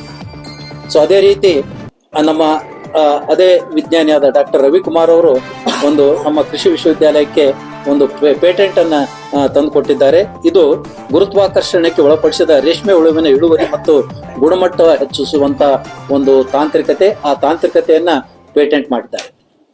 ಮತ್ತೆ ಇದೇ ರೀತಿ ನಮ್ಮ PhD ಯಲ್ಲಿ ತೊಡಗಿರುವಂತ ವಿದ್ಯಾರ್ಥಿ, ಅವ್ರ ಹೆಸರು ಏನಾದರೂ ಗಂಗಾಧರ ಗಂಗೊಳ್ಳಿ ಅಲ್ಲ, ಗಂಗಾಧರ ಡೊಗಳಿ ಅಂತ ಹೇಳಿ ಇವರು ತಮ್ಮ PhD ಅನ್ನ ಮಾಡ್ತಾ 4 ತಾಂತ್ರಿಕತೆಗಳನ್ನು ಪೇಟೆಂಟ್ ಮಾಡಿದ್ದಾರೆ. ಇದು ಬಹಳಷ್ಟು ಅಭಿನಂದನಾರ್ಹ. ನಾವು ಅವರಿಗೆ ಅಭಿನಂದನೆಯನ್ನ ತಿಳಿಸಿದ್ದೇನೆ ಮತ್ತು ಮುಂಬರುವ 1ನೇ ತಾರೀಕು ನಮ್ಮ ವಿಶ್ವವಿದ್ಯಾಲಯದ ಒಂದು ಫೌಂಡೇಶನ್ ಡೇ ದಿವಸ ಅವರಿಗೆ ನಾವು ಗೌರವವನ್ನ ಸಲ್ಲಿಸ್ತೇವೆ. ನಮ್ಮ ವಿದ್ಯಾರ್ಥಿ ಮಾಡಿದಂತ ಸಾಧನೆ, PhD ಮಾಡುತ್ತಾ 4 ಪೇಟೆಂಟ್ಗಳ ತಾಂತ್ರಿಕತೆಗಳನ್ನ ಮಾಡಿ ಅವುಗಳನ್ನ ಪೇಟೆಂಟ್ ಅನ್ನ ರಿಜಿಸ್ಟರ್ ಮಾಡಿದ್ದಾರೆ. ಅವುಗಳನ್ನ ನಾವು ವಾಣಿಜ್ಯೀಕರಣ ಮಾಡಲಿಕ್ಕೆ ವಿದ್ಯಾರ್ಥಿಗೆ ನಾವು ಪ್ರೇರೇಪಣೆ ಮಾಡ್ತೇವೆ. ಸೊ ಇನ್ನು ಕೃಷಿಯಲ್ಲಿ ನಮ್ಮ ಇತರ ಪ್ರಮುಖ ತಂತ್ರಜ್ಞಾನಗಳ ಬಗ್ಗೆ ಸ್ವಲ್ಪ ತಿಳ್ಕೊಳ್ಳೋಣ. ಭೂಮಿ ಸಮಯ ಮಾಡುವಂತ ಯಂತ್ರ ಲೇಸರ್ ಲೆವೆಲಿಂಗ್ ಇದು. ನೆಕ್ಸ್ಟ್, ಡ್ರೋನ್ ಮೂಲಕ ಬೆಳೆಗಳಿಗೆ ಔಷಧಿ ಸಿಂಪಡಣೆ ಮಾಡಲಿಕ್ಕೆ ಏನು ಸ್ಟ್ಯಾಂಡರ್ಡ್ ಆಪರೇಷನ್ ಪ್ರೊಸೀಜರ್ ಬಗ್ಗೆ ಸಂಶೋಧನೆ ಎಲ್ಲ ಬೆಳೆಗಳಲ್ಲಿ ನಡೀತಾ ಇದೆ. ಆಮೇಲೆ ಸೌರಶಕ್ತಿಯಿಂದ ಉಪಯೋಗ ಮಾಡಿಕೊಂಡು ಕಡಲೆ ಕುಡಿ ಕತ್ತರಿಸೋದು. ಈ ಕಡಲೆ ಕುಡಿ ಕತ್ತರಿಸೋದ್ರಿಂದ ಸರಿಯಾಗಿ ಅಕಲು ಹೊಡಿತದೆ. ಆಮೇಲೆ ಕತ್ತರಿಸದಂತ ಮ್ಯಾಲಿನ ಕುಡಿ ಅದನ್ನ ನಾವು ತರಕಾರಿಯಾಗಿ ಉಪಯೋಗ ಮಾಡಬಹುದು, ಕಾಯಿಪಲ್ಯಾಗಿ ಉಪಯೋಗ ಮಾಡುವುದು. ಅದು ಯಾವುದು ವೇಸ್ಟ್ ಆಗೋದಿಲ್ಲ. ಆಮೇಲೆ ಸರಿಯಾಗಿ ಗಿಡ ಬೆಳೀತದೆ. ಇನ್ನು ಮಣ್ಣು ರಹಿತ ಬೇಸಾಯನಕ್ಕೂ ಕೂಡ ಇದು ಏನು ಟೆರೇಸ್ ಗಾರ್ಡನಿಂಗ್ ಆಗಲಿ, ಮನೆಯಲ್ಲಿ ಗಾರ್ಡನಿಂಗ್ ಮಾಡ್ಕೊಳ್ಳಿಕ್ಕೆ ಅನುಕೂಲ ಆಗ್ತದೆ. ಇದನ್ನು ಕೂಡ ಸಂಶೋಧನೆ ನಡೆದಿದೆ. ಡ್ರಿಪ್ ಮತ್ತು ಮಲ್ಚಿಂಗ್ ನಲ್ಲಿ ಬೆಳೆದ ಹೂವಿನ ಮತ್ತು ಸಸ್ಯ ಬೇಸಾಯದಲ್ಲಿ ತೇವಾಂಶ ಇರೋದಿಲ್ಲ ಮತ್ತು ಆರೋದು ಕಡಿಮೆ ಆಗೋದಿಲ್ಲ. ಮತ್ತು ಮಾಡಿಕೊಂಡು ಪ್ಲಾಸ್ಟಿಕ್ ಮಲ್ಚಿಂಗು, ಇದು ಬಯೋ ಡಿಗ್ರೇಡೇಬಲ್ ಪ್ಲಾಸ್ಟಿಕ್ ಅಲ್ಲಿದು ಬಯೋಡಿಗ್ರೇಡೇಬಲ್ ಮಲ್ಚಿಂಗ್, ಅದನ್ನು ಮಾಡಿಕೊಂಡು ನಾವು ತಂತ್ರಜ್ಞಾನ ಕಂಡುಹಿಡಿತಾ ಇದ್ದೇವೆ. ಪ್ರದೇಶದಲ್ಲಿ ರೈತರಿಗೆ ಅದನ್ನೊಂದು ಜ್ಞಾನವನ್ನ ನಾವು ಕೊಡ್ತಾ ಇದ್ದೇವೆ, ಅದರ ಬಗ್ಗೆ ಮಾಹಿತಿಯನ್ನ. ಮತ್ತು ಮಳೆ ನೀರು ಕೊಯ್ಲಿನಿಂದ ಕೊಳವೆ ಬಾವಿಯನ್ನ ರೀಚಾರ್ಜ್ ಮಾಡೋದು. ಇದು ನಮ್ಮ ನವಲಗುಂದ ತಾಲೂಕಿನ ಬೆಳವಟಿಗೆ ಸಂಶೋಧನಾ ಕೇಂದ್ರದಲ್ಲಿ ಇದು ಸುಮಾರು 5 ವರ್ಷ ಕಾಲ ಈ ಕಪ್ಪು ಮಣ್ಣಿನ ಆಳವಾದ ಕಪ್ಪು ಮಣ್ಣಿನ ಪ್ರದೇಶದಲ್ಲಿ ಬೋರ್ವೆಲ್ ಅನ್ನ ಮಳೆ ನೀರಿನಿಂದ ರೀಚಾರ್ಜ್ ಮಾಡಿ ಸವಳಿನ ಪ್ರಮಾಣವನ್ನು ಕಡಿಮೆ ಮಾಡಲಿಕ್ಕೆ ಸಾಧ್ಯತೆ ಇದೆ ಅಂತ ನಮ್ಮ ವಿಜ್ಞಾನಿಗಳು ಇದನ್ನ ಪ್ರಯೋಗ ಮೂಲಕ ಕಂಡುಕೊಂಡಿದ್ದಾರೆ. ಹೀಗೆ ಇದೇ ರೀತಿ ಆಳವಾದ ಕಪ್ಪು ಮಣ್ಣಿನ ಪ್ರದೇಶದಲ್ಲಿ ಸಾಕಷ್ಟು ಜಮೀನಿನಲ್ಲಿ ಈಗ ಬೋರ್ವೆಲ್ ರೀಚಾರ್ಜ್ ಮಾಡಿದರೆ ಅಲ್ಲಿರುವಂತಹ ಸವಳು ಪ್ರಮಾಣ ಕಡಿಮೆಯಾಗಿ ರೈತರಿಗೆ ಅನುಕೂಲ ಆಗಬಹುದು ಅಂತ ನಮ್ಮ ಆಸೆ.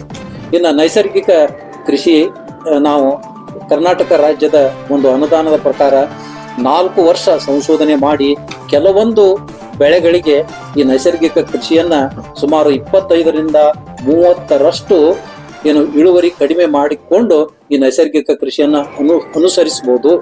ಯಾರು ನಮ್ಮ ಗೊಬ್ಬರಗಳು ಮತ್ತು ಔಷಧಿಗಳನ್ನ ಉಪಯೋಗ ಮಾಡಲಿಕ್ಕೆ ಇಷ್ಟ ಇಲ್ಲ, ಶುದ್ಧ ಆಹಾರ ಬೇಕನ್ನುವಂತ ಏನು ಕಾನ್ಸೆಪ್ಟ್ ಇಟ್ಕೊಂಡು ನೈಸರ್ಗಿಕ ಕೃಷಿ ಮತ್ತು ಏನು ಸಾವಯವ ಕೃಷಿಯನ್ನ ಮಾಡೋರಿಗೆ ಹಲವಾರು ಸಂಶೋಧನೆಗಳು ಮತ್ತು ಪರಿಕರಗಳು ಇದಾವೆ. ಅದೇ ರೀತಿ ಸಮಗ್ರ ಕೃಷಿ ಪದ್ಧತಿ, ಇದು ನಮ್ಮ ರೈತರ ಆದಾಯವನ್ನು ಹೆಚ್ಚಿಗೆ ಮಾಡಲಿಕ್ಕೆ ಕೃಷಿಯ ಅವಲಂಬನೆ ಅಷ್ಟೇ ಅಲ್ಲದ ತೋಟಗಾರಿಕೆ ಬೆಳೆಗಳು, ಹೈನುಗಾರಿಕೆ, ಕುರಿ ಸಾಕಾಣಿಕೆ, ಕೋಳಿ ಸಾಕಾಣಿಕೆ, ಮೊಲ ಸಾಕಾಣಿಕೆ ಮತ್ತು ಇನ್ನಿತರ ಬೆಳೆಗಳಲ್ಲಿ ಮತ್ತು ಮೌಲ್ಯವರ್ಧನೆ ಮಾಡಿ ಈ ತರ ಕುಟುಂಬದ ಸಂಪನ್ಮೂಲವನ್ನು ಹೆಚ್ಚು ಮಾಡಲಿಕ್ಕೆ ನಾವು ಸಮಗ್ರ ಕೃಷಿಯನ್ನ ಒತ್ತು ಕೊಡ್ಲಿಕ್ಕೆ ರೈತರಿಗೆ ತಿಳಿಸ್ತಾ ಇದ್ದೇವೆ. ಇನ್ನು ಪಶುವೈದ್ಯಕೀಯ ವಿಜ್ಞಾನ ನಮ್ಮಲ್ಲಿ ಏನು ಸರ್ಜನ್ ಇದ್ದವರು ಬಹಳಷ್ಟು ಪರಿಣಿತ ವೈದ್ಯರಿದ್ದಾರೆ. ಅವರು ಕಣ್ಣಿನಲ್ಲಿ ಕ್ಯಾನ್ಸರ್ ಇರುವಂತ ಅದಕ್ಕೆ ಚಿಕಿತ್ಸೆಯನ್ನ ಮಾಡಿ ಕೀಮೋಥೆರಪಿಯನ್ನ ಪ್ರೋಟೋಕಾಲ್ ಅದನ್ನ ಕೊಟ್ಟಿದ್ದಾರೆ. ಸೊ ಅವರಿಗೆ ಇದು ರೈತರಿಗೆ ಹೆಲ್ಪ್ ಆಗಿದೆ. ಅದರ ಮೂಲಕ ಅವರಿಗೂ ಕೂಡ ಧನ್ಯವಾದಗಳು. ಆಮೇಲೆ ಪುನರಾವರ್ತಿತ ಬೆದೆಯುಳ್ಳ ಜಾನುವಾರುಗಳ ನಿರ್ವಹಣೆ, ಪದೇ ಪದೇ ಏನು ಬೆದೆ ಬರೋದು, ಅದರ ಬಗ್ಗೆ ನಿರ್ವಹಣೆ ತಂತ್ರಜ್ಞಾನವನ್ನು ಕೊಟ್ಟಿದ್ದಾರೆ. ಇನ್ನು ಸಮುದಾಯ ವಿಜ್ಞಾನದಲ್ಲಿ ತ್ಯಾಜ್ಯ ಹೂಗಳ ಮೂಲಕ ಊದುಬತ್ತಿ ತಯಾರಿಕೆ. ಈಗ ಹೂಗಳು ವೇಸ್ಟ್ ಆಗಿರ್ತಾವ, ಗುಡಿಯಲ್ಲಿ ದೇವರಿಗೆ ಹಾಕಿ ಅಥವಾ ಬೇರೆ ಇದರಲ್ಲಿ ಆ ಹೂಗಳನ್ನ ಕಲೆಕ್ಟ್ ಮಾಡಿ ಬೇರೆ ಬೇರೆ ಹೂಗಳಿಂದ ಊದುಬತ್ತಿಯನ್ನ, ಸೆಂಟೆಡ್ ಊದುಬತ್ತಿಯನ್ನ ತಯಾರು ಮಾಡಿ ಮತ್ತು ರೈತ ಮಹಿಳೆಗೆ ಉದ್ಯೋಗಕ್ಕಾಗಿ ಇದು ಒಂದು ತಂತ್ರಜ್ಞಾನವನ್ನ ನಮ್ಮ ಸಮುದಾಯ ವಿಜ್ಞಾನ ಮಹಾವಿದ್ಯಾಲಯದ ಏನು ವಿಜ್ಞಾನಿಗಳು ಮಾಡ್ತಾ ಇದ್ದಾರೆ. ಯುವತಿಯರಲ್ಲಿ ಇದು ಒಂದು ಪಾಲಿಓವರ್ ಸಿಸ್ಟ್ ಸಿಂಡ್ರೋಮ್ ಅಂತ ನಿರ್ವಹಣೆ ಬಗ್ಗೆ ಅದರ ಬಗ್ಗೆ ತಿಳುವಳಿಕೆ ಮತ್ತು ಜನಪ್ರಿಯತೆಯನ್ನು ಮಾಡ್ತಾ ಇದ್ದಾರೆ. ಇನ್ನು ರಕ್ತಹೀನತೆಯಿಂದ ಬಳಲುತ್ತಿರುವ ರೈತ ಮಹಿಳೆಯರಿಗೆ ಹಾಗೂ ಶಾಲಾ ಮಕ್ಕಳಿಗೆ ಹೆಚ್ಚು ಕಬ್ಬಿಣ ಮತ್ತು ಜಿಂಕ್ ಇರುವಂತಹ ಸಿರಿಧಾನ್ಯಗಳ ಆಹಾರವನ್ನ ಪೂರೈಕೆ ಮಾಡಲಿಕ್ಕೆ ಮನವರಿಸ್ತಾ ಇದ್ದಾರೆ. ಸೊ ಈ ಸಿರಿಧಾನ್ಯಗಳು ಕಬ್ಬಿಣ ಮತ್ತು ಸತ್ವ ಇರುವಂತ ಸಿರಿಧಾನ್ಯಗಳು. ಇವುಗಳ ಏನು ವಿವಿಧ ಮೌಲ್ಯಾಧಾರಿತ ಪದಾರ್ಥಗಳನ್ನ, ಈಗ ಬಿಸ್ಕಿಟ್ ಇರ್ಬೋದು, ಕೇಕ್ ಇರ್ಬೋದು, ಉಂಡೆ ಇರ್ಬೋದು, ಆಮೇಲೆ ರವೆ ಇರ್ಬೋದು ಉಪ್ಪಿಟ್ಟು ಮಾಡಲಿಕ್ಕೆ, ಶರ ಮಾಡಲಿಕ್ಕೆ, ಆಮೇಲೆ ದೋಸಾ ಮಿಕ್ಸು, ಇಡ್ಲಿ ಮಿಕ್ಸು, ಹೀಗೆ ವಿವಿಧವಾದ ಸಿರಿಧಾನ್ಯಗಳಲ್ಲಿ ಮೌಲ್ಯಾಧಾರಿತ ಉತ್ಪಾದನೆಯನ್ನ ನಮ್ಮ ಸಮುದಾಯ ವಿಜ್ಞಾನದ ವಿಜ್ಞಾನಿಗಳು ಕಂಡುಹಿಡಿದಿದ್ದಾರೆ. ಅದೇ ರೀತಿ ಉಳಿದ ಮೌಲ್ಯಾಧಾರಿತ ಏನು ಆಹಾರದಲ್ಲಿ ಈಗ ಅರಿಶಿಣ, ಖಾರ ಅವುಗಳನ್ನ ಮೌಲ್ಯವರ್ಧನೆ ಮಾಡಿ ಬೆಳೆದಲ್ಲಿ ಏನು ಮಾರಾಟ ಮಾಡಿದಲ್ಲಿ ಅವರಿಗೆ ಹೆಚ್ಚಿನ ಆದಾಯ ಬರ್ತದೆ ಅನ್ನೋದನ್ನ ಮನವರಿಕೆ ಮಾಡಿಕೊಡ್ಲಿಕ್ಕೆ. ಇನ್ನು ಬಾಳೆ ನಾರಿನಿಂದ ತಯಾರಾದಂಥ ಉಡುಪುಗಳು, ಇವನ್ನು ಕೂಡ ನಾವು ತಯಾರು ಮಾಡಿ ಇವುಗಳ ಬಗ್ಗೆ ಏನು ಜನಪ್ರಿಯಗೊಳಿಸಲಾಗಿದೆ.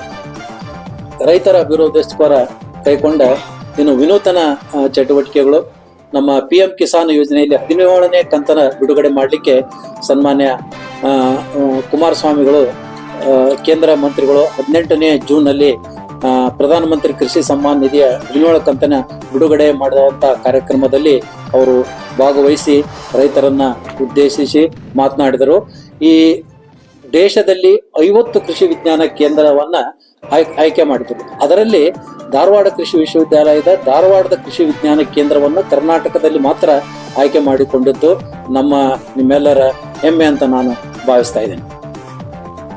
ಇನ್ನು ಕೃಷಿ ವಿಜ್ಞಾನಿಗಳ ನಡಿಗೆ ರೈತರ ಕಡೆ ಅನ್ನುವಂತ ಒಂದು ಕಾರ್ಯಕ್ರಮವನ್ನ ನಾವು ಹೋದ ವರ್ಷದಿಂದ ಪ್ರಾರಂಭ ಮಾಡಿದ್ವಿ. ಹೋದ ವರ್ಷ ಏನು ಬರಗಾಲ ಇದ್ದಿರೋದ್ರಿಂದ ಒಂದೇ ಒಂದು ಕಾರ್ಯಕ್ರಮ ಮಾಡಿದ್ವಿ. ಈ ವರ್ಷ ಮಳೆ ಚೆನ್ನಾಗಿದೆ. ಏನು ಮುಂಗಾರಿ ಹಂಗಾಮದಲ್ಲಿ ಈ ವರ್ಷ ಒಂದು 5 ಕಾರ್ಯಕ್ರಮವನ್ನ ಮಾಡಿ ರೈತರಿಗೆ ನಾವು ಕುಲಪತಿಯ ಜೊತೆಗೆ, ಅಂದ್ರೆ ನನ್ನ ಜೊತೆಗೆ ಎಲ್ಲ ಅಧಿಕಾರಿಗಳು, ವಿಜ್ಞಾನಿಗಳು ಹೋಗಿ ರೈತರ ಒಂದು ಮಟ್ಟದಲ್ಲಿ ಅವರಿಗೆ ಬೇಕಾದಂತ ತಾಂತ್ರಿಕತೆಗಳು, ಅವರ ಸಮಸ್ಯೆಗಳ ಬಗ್ಗೆ ವಿಚಾರ ವಿನಿಮಯ ಮಾಡಿ, ಕ್ಷೇತ್ರ ಭೇಟಿ ಮಾಡಿ ಅವರಿಗೆ ಪರಿಹಾರವನ್ನು ಕೊಡುವಂತ ಒಂದು ವಿನೂತನ ಕಾರ್ಯಕ್ರಮವನ್ನ ಹಮ್ಮಿಕೊಂಡಿದ್ದೇವೆ. ಇದು ಬಹಳಷ್ಟು ಜನಪ್ರಿಯ ಆಗ್ತಾ ಇದೆ. ಮತ್ತು ನಾವು ಹೊಸದಾಗಿ ನಮ್ಮ KVKದಲ್ಲಿ ವಿಜ್ಞಾನಿಗಳಿಗೆ ಇಂಡಕ್ಷನ್ ಟ್ರೈನಿಂಗು, ಇದು ಕೂಡ ಹೊಸ ಕಾರ್ಯಕ್ರಮ. ಹೊಸದಾಗಿ ಏನು ನಾವು ನೇಮಕ ಮಾಡಿಕೊಂಡಿರ್ತವಲ್ಲ ಅಂತವರಿಗೆ ತರಬೇತಿ ಕಾರ್ಯಕ್ರಮಗಳು ಇರ್ತಿರ್ಲಿಲ್ಲ. ಈಗ ಅವರಿಗೆ ಒಂದು 15 ದಿವಸ, ಒಂದು ವಾರ ಅಲ್ಲ, ಒಂದು ವಾರ 2 ದಿವಸ, ಇದು 2 ದಿವಸ ಇದ್ದವರಿಗೆ, ಒಂದು ವಾರ ಹೊಸದಾಗಿ ಇದ್ದವರಿಗೆಲ್ಲ ತರಬೇತಿ ಕಾರ್ಯಕ್ರಮವನ್ನ ಹಮ್ಮಿಕೊಂಡು ಅದು ಅವರಿಗೆ ಬಹಳಷ್ಟು ತಮ್ಮ ಕೆಲಸವನ್ನು ಸರಾಗವಾಗಿ ಮಾಡ್ಕೊಳ್ಳಿಕ್ಕೆ ಅನುಕೂಲ ಆಗಿದೆ. ಸೊ ಇನ್ನು ನಮ್ಮ ಏನು ಕೃಷಿ ವಿಜ್ಞಾನ ಕೇಂದ್ರ ಗೋಲ್ಡನ್ ಜುಬ್ಲಿ ದೇಶದಲ್ಲಿ 50 ವರ್ಷ ಆಯಿತು ಕೃಷಿ ವಿಜ್ಞಾನ ಕೇಂದ್ರಗಳು ದೇಶದಲ್ಲಿ ಪ್ರಾರಂಭವಾಗಿ. ಆ ನಿಮಿತ್ತ ಗೋಲ್ಡನ್ ಟಾರ್ಚ್ ಅದನ್ನ ಹೊರಡಿಸಿದ್ದಾರೆ. ಆ ಗೋಲ್ಡನ್ ಟಾರ್ಚ್ ಎಲ್ಲಿದ್ದ ಪಾಂಡಿಚೇರಿಯಿಂದ ಪ್ರಾರಂಭವಾಗಿ ಎಲ್ಲಿ ಕಾಶ್ಮೀರಕ್ಕೆ ಹೋಗುತ್ತಲ್ಲ, ಎಲ್ಲಾ ಕೃಷಿ ವಿಜ್ಞಾನ ಕೇಂದ್ರಗಳಿಗೆ ಸುತ್ತಾಡಿ ಅದು ಮತ್ತು ಹೊಳ್ಳಿ ಪಾಂಡಿಚೇರಿಗೆ ಹೋಗುತ್ತೆ. ಯಾಕಂದ್ರೆ ಪಾಂಡಿಚೇರಿ ಕೃಷಿ ವಿಜ್ಞಾನ ಕೇಂದ್ರ ಮೊಟ್ಟ ಮೊದಲನೇ ಕೃಷಿ ವಿಜ್ಞಾನ ಕೇಂದ್ರ ಈ ವರ್ಷ 50 ವರ್ಷ ಆಯ್ತು. ಆ ಗೋಲ್ಡನ್ ಜುಬ್ಲಿ ಸೆಲೆಬ್ರೇಷನ್ ನಿಮಿತ್ತ ಇದೊಂದು ಕಾರ್ಯಕ್ರಮ ಹಮ್ಮಿಕೊಂಡಿದ್ದರು.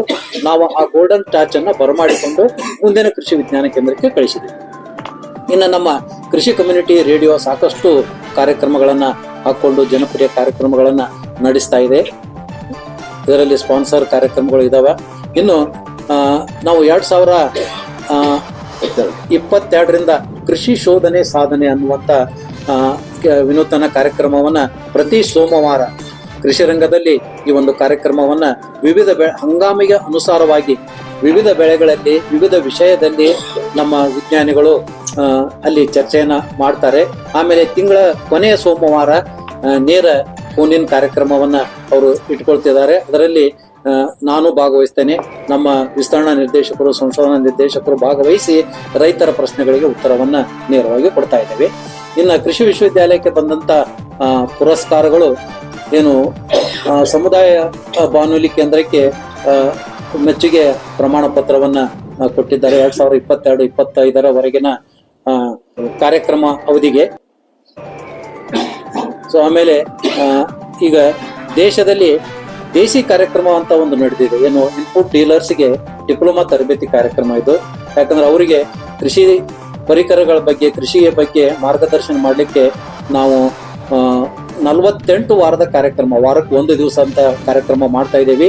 ಅತಿ ಹೆಚ್ಚು ಇಂತಹ ತರಬೇತಿ ಕಾರ್ಯಕ್ರಮ ಮಾಡಿದ್ದು ಕರ್ನಾಟಕದಲ್ಲಿ ನಮ್ಮ ಕೃಷಿ ವಿಶ್ವವಿದ್ಯಾಲಯ ಮತ್ತು ಬೆಂಗಳೂರು ಕೃಷಿ ವಿಶ್ವವಿದ್ಯಾಲಯ ಸೇರಿ ಅತ್ಯಂತ ಹೆಚ್ಚಿನ ಕಾರ್ಯಕ್ರಮಗಳನ್ನ ನಾವು ದೇಶದಲ್ಲೇ ಮಾಡಿದ್ದರಿಂದ ನಮಗೆ ಅದು ಒಂದು ಏನು ಬೆಸ್ಟ್ ಸ್ಟೇಟ್ ಅವಾರ್ಡ್ ಅಂತ ಹೇಳಿ ನಮ್ಮ ಎರಡೂ ವಿಶ್ವವಿದ್ಯಾಲಯಕ್ಕೆ ಕೊಟ್ಟಿದ್ದಾರೆ. ಇದು ಕೂಡ ಅಭಿನಂದನಾರ್ಹ ಅಂತ ನನಗನ್ನಿಸ್ತದೆ. ಆಮೇಲೆ ಧಾರವಾಡ ಕೃಷಿ ವಿಶ್ವವಿದ್ಯಾಲಯಕ್ಕೆ ಅತ್ಯುತ್ತಮ ಶೇಂಗಾ ಬೀಜ ಕೇಂದ್ರದ ಪ್ರಶಸ್ತಿ ಕೂಡ ಲಭ್ಯವಾಗಿದೆ. ಆಮೇಲೆ ಮಾಲಾ ಗಿರಿಧರ್ ಅನ್ನೋರು best women social entrepreneur award ಅವರಿಗೆ NRC ಬನಾನಾ ತಿರುಚಿಯಲ್ಲಿ 21/8/2024 ದೊರಕಿದೆ. ಅವರು ಏನು ಉತ್ತರ ಕನ್ನಡ ಮಹಿಳೆ, ಕೃಷಿ ಸಂಶೋಧನಾ ಸಿರ್ಸಿ KVKದಿಂದ ಅವರು ಐಡೆಂಟಿಫೈ ಆಗಿ ಅವರಿಗೆ ಬೆಸ್ಟ್ ವುಮನ್ ಸೋಷಿಯಲ್ ಎಂಟರ್ಪ್ರಿನರ್ ಅಂತ ಅವಾರ್ಡ್ ಬಂದಿದೆ.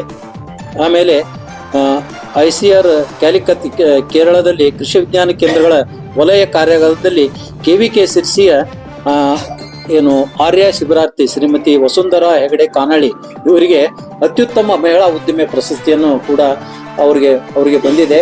ಸೊ ಇದನ್ನ ನಮ್ಮ ಕೃಷಿ ವಿಜ್ಞಾನ ಕೇಂದ್ರ ಉತ್ತರ ಕನ್ನಡ ಅಥವಾ ಸಿರ್ಸಿ ಆಯ್ಕೆ ಮಾಡಿದ್ದಾರೆ, ಅವರಿಗೂ ಕೂಡ ಅಭಿನಂದನೆಗಳು. ಆಮೇಲೆ ಇತ್ತೀಚೆಗೆ ಮೊನ್ನೆ ತಾನೇ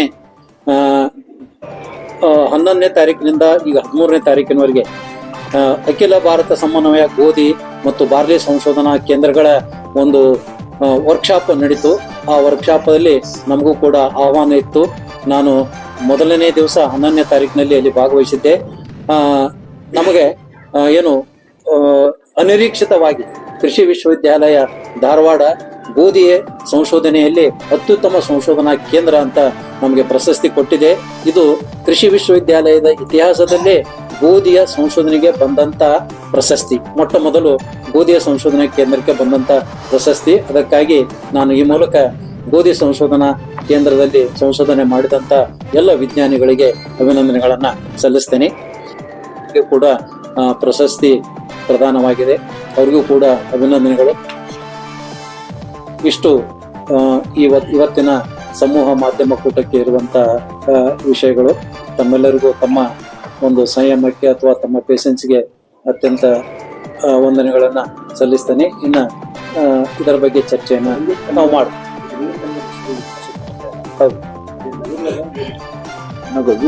ಇದು ಸರ್ಟಿಫಿಕೇಟ್ ಐತ್ರಿ. ನಗದು ಅದೇ ಅಮೌಂಟ್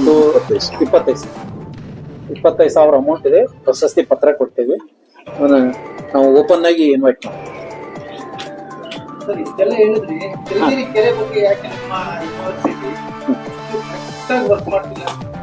ತುಂಬಾ ಎಲ್ಲ ಹೇಳಿದ್ರಿ, ಎಲ್ಲ ಅಂತಾರಾಷ್ಟ್ರೀಯ ಮಟ್ಟದಲ್ಲಿ ಬೆಸ್ಟ್ ನಮ್ಮ ತಿಲಗೇರಿ ಕೆರೆ ಅಂದ್ರೆ ಸ್ಥಳೀಯ ಮಟ್ಟದಲ್ಲೇ ಇರುವಂತಹ ಪಕ್ಕಕ್ಕೆ ಹೋದ್ರೆ ಅದನ್ನ ನಿರ್ವಹಣೆ ನಿಟ್ಟಿನಲ್ಲಿ ಕೃಷಿ ವಿಶ್ವವಿದ್ಯಾನಿಲಯ ತುಂಬಾ ಚೆನ್ನಾಗಿ ಕೆಲಸ ಮಾಡಿದೆ ಅಂತ ನಿಮಗೆ ಅನ್ಸುತ್ತಾ? ಕೆಲಸ ನಿರ್ವಹಣೆಯನ್ನ ನಾವು ಮಾಡ್ತಾ ಇದೀವಿ. ಯಾಕಂದ್ರೆ ನಮಗೆ ನಿರ್ವಹಣೆ ಲಾಸ್ಟ್ 1 year ಅಲ್ಲಿ as a vice chancellor of this university how many times you visit that lake? Regularly visit ಮಾಡ್ತಾ ಇದ್ದೀವಿ. ರೆಗ್ಯುಲರ್ಲಿ ಆಲ್ಮೋಸ್ಟ್ ಪ್ರತಿದಿನ ನಾ ಇಲ್ಲಿ ಇರ್ತೇನೆ.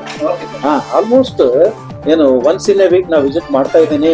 ಅಲ್ಲಿ ಏನೇನ್ ಕೆಲಸ ಆಗ್ಬೇಕು ಅನ್ನೋದನ್ನ ಎಲ್ಲ ಸತತವಾಗಿ 1 ತಿಂಗಳಗಟ್ಲೆ ನಮ್ಮ ಏನು ವರ್ಕರ್ಸು ಒಳಗಿನ ಏನು ವಾಟರ್ ಹೈಸಂತ್ ಇದೆ ಅಲ್ಲ ಅದನ್ನು ತೆಗೆದಿದ್ದಾರೆ, ಹೊರಗಡೆ ಸ್ವಚ್ಛ ಮಾಡ್ತಾ ಇದ್ದಾರೆ. ಆದರೆ ಅಲ್ಲಿ ಸಾಮಾಜಿಕ ಪ್ರಜ್ಞೆ ಬೇಕಾಗಿದೆ. ನಮ್ಮದು ಇರೋದು ಅಲ್ರಿ ಈಗ ನಮಗ ಇರೋದು ಹೊರಗಿನದು, ಆಮೇಲೆ ಇದನ್ನ ಸ್ವಚ್ಛ ಮಾಡ್ಕೊಳ್ಳೋ, ಕೆರೆಯ ಒಳಗಿನದು ಸ್ವಚ್ಛ ಮಾಡ್ಕೊಂಡು ಇರೋದು. ಅಲ್ಲಿ ಏನಾಗ್ತಾ ಇದೆ, ಬಹಳಷ್ಟು ದಿನಗಳ ಕಾಲ ಅದು STP ಬಂದಾಗಿದೆ. STP ಬಂದಾಗಿರೋದ್ರಿಂದ ನೀರು ಅನ್ಟ್ರೀಟೆಡ್ ವಾಟರ್ ಕೆರೆಗೆ ಬರ್ತಾ ಇದೆ. ಟ್ರೀಟೆಡ್ ವಾಟರ್ ಕೆರೆಗೆ ಬರಬೇಕು. ಅದನ್ನ ನಾವು ಗಮನಕ್ಕೆ ತಂದ್ವಿ. ಆಮೇಲೆ ರಿಪೇರಿ ಆಯ್ತು. ಅದು ಅಲ್ಲದನ ಮೇಲಿಂದ ಯಾವ ಏರಿಯಾದಿಂದ ಶ್ರೀನಗರದಿಂದ ನೆಹರು ನಗರದಿಂದ ಒಂದು ಡೈರೆಕ್ಟ್ ಚರಂಡಿ ನೀರು ಆ ಕೆರೆಗೆ ಹೋಗ್ತಾ ಇದೆ. ಅದನ್ನು ಸಾಕಷ್ಟು ಸಲ ನಮ್ಮ ಈ ಕಾರ್ಪೊರೇಷನ್ ಕಮಿಷನರ್ಗೆ ನಾವು ಫೋನ್ ಮುಖಾಂತರ ಹೇಳಿದ್ದೇವೆ, ಅವ್ರನ್ನ ಲೆಟರು ಬರೆದಿದ್ದೇವೆ. ಅದು ಬಂದ್ ಆಗ್ಬೇಕು. ಅದು ಬಂದ್ ಆದ್ರೆ ಮಾತ್ರ ಒಳಗಡೆ ನೀರು ಕಲುಷಿತ ಆಗೋದು, ಆಮೇಲೆ ಈ ವಾಟರ್ ಹೈಸಿಂತ್ ಬೆಳೆಯೋದು ತಪ್ಪತ್ತೆ.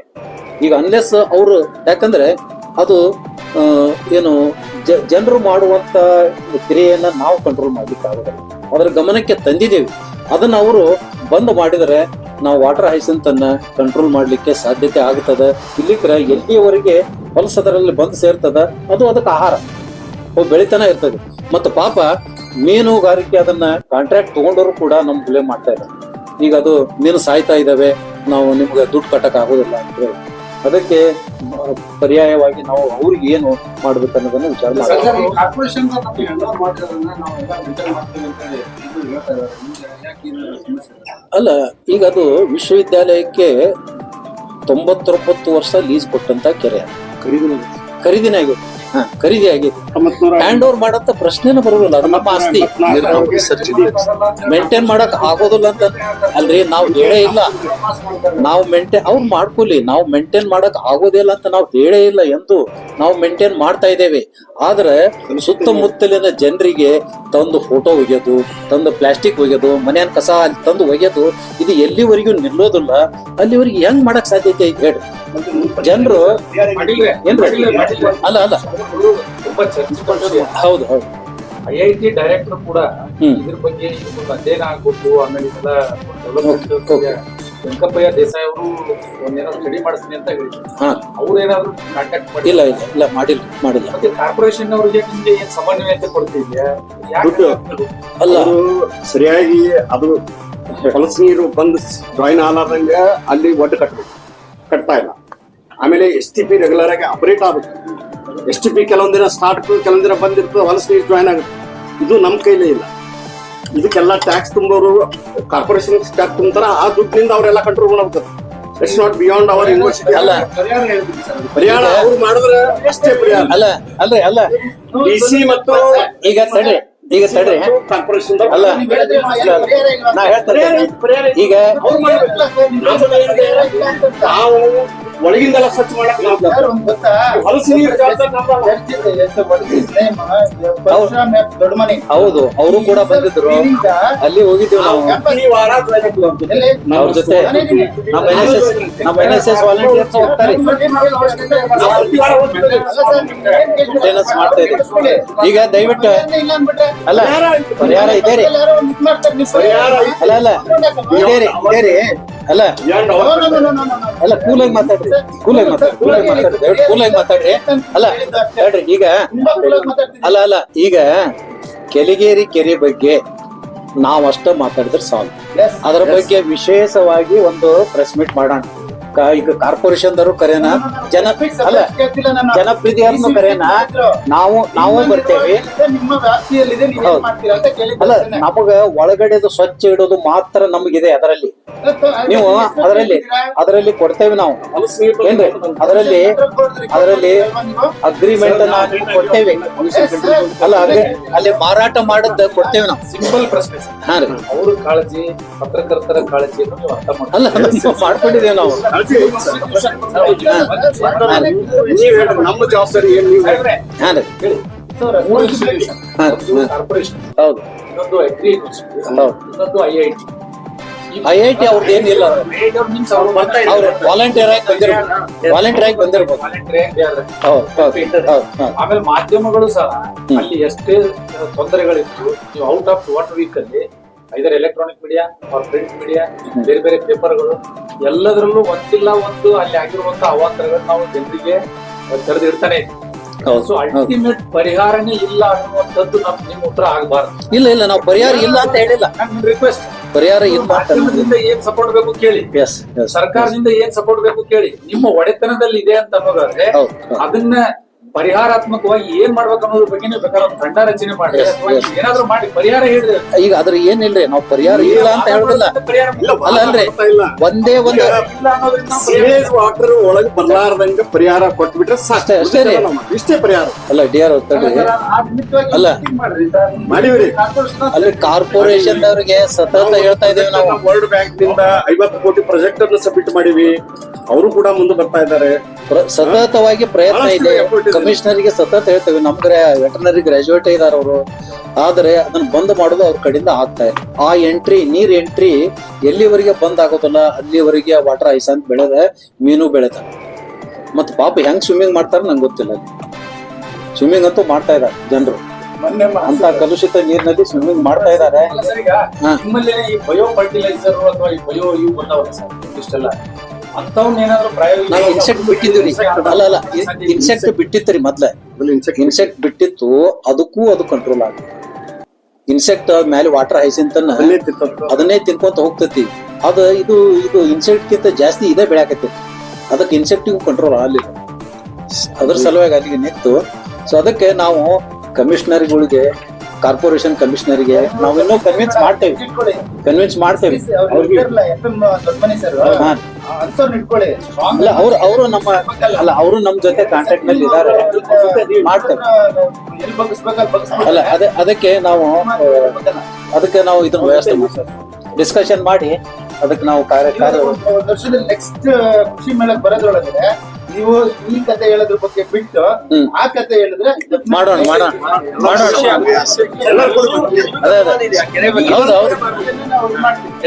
ಎಲ್ಲರೂ ಕೂಡ ಮಾಡೋಣ್ರಿ. ಇದೆಲ್ಲ ಗೊತ್ತಿಲ್ಲೇ ಇರೋ ಅಲ್ಲ ಮಾಡೋಣ. ಹಾ. ಹೇಳಿ.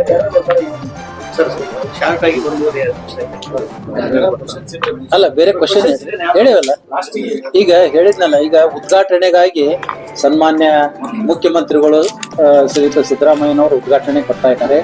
ಅವರ ಜೊತೆಗೆ ಡೆಪ್ಟಿ CM ಅವರು ಬರ್ತಾ ಇದ್ದಾರೆ. ಆಮೇಲೆ ಸನ್ಮಾನ್ಯ ಬಸವರಾಜ ಹೊರಟ್ಟಿ ಅವರು, ಸನ್ಮಾನ್ಯ ಪ್ರಹ್ಲಾದ್ ಜೋಶಿ ಅವರು, ಸನ್ಮಾನ್ಯ ಸಲೀಂ ಅಹಮದ್ ಅವರು, ಸನ್ಮಾನ್ಯ ಸಂತೋಷ್ ಲಾಡ್ ಅವರು, ಆಮೇಲೆ ಕೃಷಿ ಮಂತ್ರಿಗಳಾದ ಸನ್ಮಾನ್ಯ ಚಲುವರ ಸ್ವಾಮಿಗಳು ಹಾಗೂ ನಮ್ಮ ಎಲ್ಲ ಜಿಲ್ಲೆಯಲ್ಲಿ ಇರುವಂತ ಜಿಲ್ಲೆಯ ಮಂತ್ರಿಗಳು ಈ ಒಂದು ಕಾರ್ಯಕ್ರಮಕ್ಕೆ ಬರ್ತಾ ಇದ್ದಾರೆ. ಮತ್ತು ಕೃಷಿ ಮೇಳದಲ್ಲಿ ಭಾಗವಹಿಸುವಂತ ಇಲ್ಲಿ ಲೋಕಲ್ ಧಾರವಾಡ ಜಿಲ್ಲೆಯಲ್ಲಿ ಇರುವಂತ ಎಲ್ಲ ಶಾಸಕರು ಆಮೇಲೆ MLCಗಳು ಕೂಡ ನಾವು ಆಹ್ವಾನ ಮಾಡಿದ್ದೇವೆ. ಇಷ್ಟು ಜನ ಇಲ್ಲಿ ಅತಿಥಿಗಳಾಗಿ ಬರ್ತಾರೆ. 21ರಿಂದ 24ರವರೆಗೆ ಕೃಷಿ ಮೇಳ 4 ದಿವಸ ನಡೀತಾ ಇದೆ. ಇದೇ ತಿಂಗಳು ಸೆಪ್ಟೆಂಬರ್ 21ರಿಂದ 24. ಹೇಳ್ರಿ ಯಾರು ರಿಜಿಸ್ಟರ್ ಹೆಸರೇ?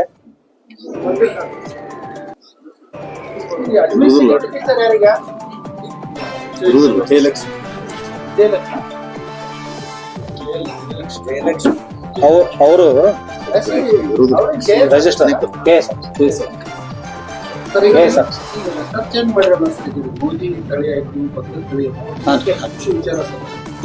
ನೀವು ಸಂಶೋಧನೆ ಮಾಡಿದಂತ ರೈತರು ರೈತರಿಗೆ ಇಲ್ಲಿವರೆಗೂ ಎಷ್ಟರ ಮಟ್ಟಿಗೆ ಸರ್?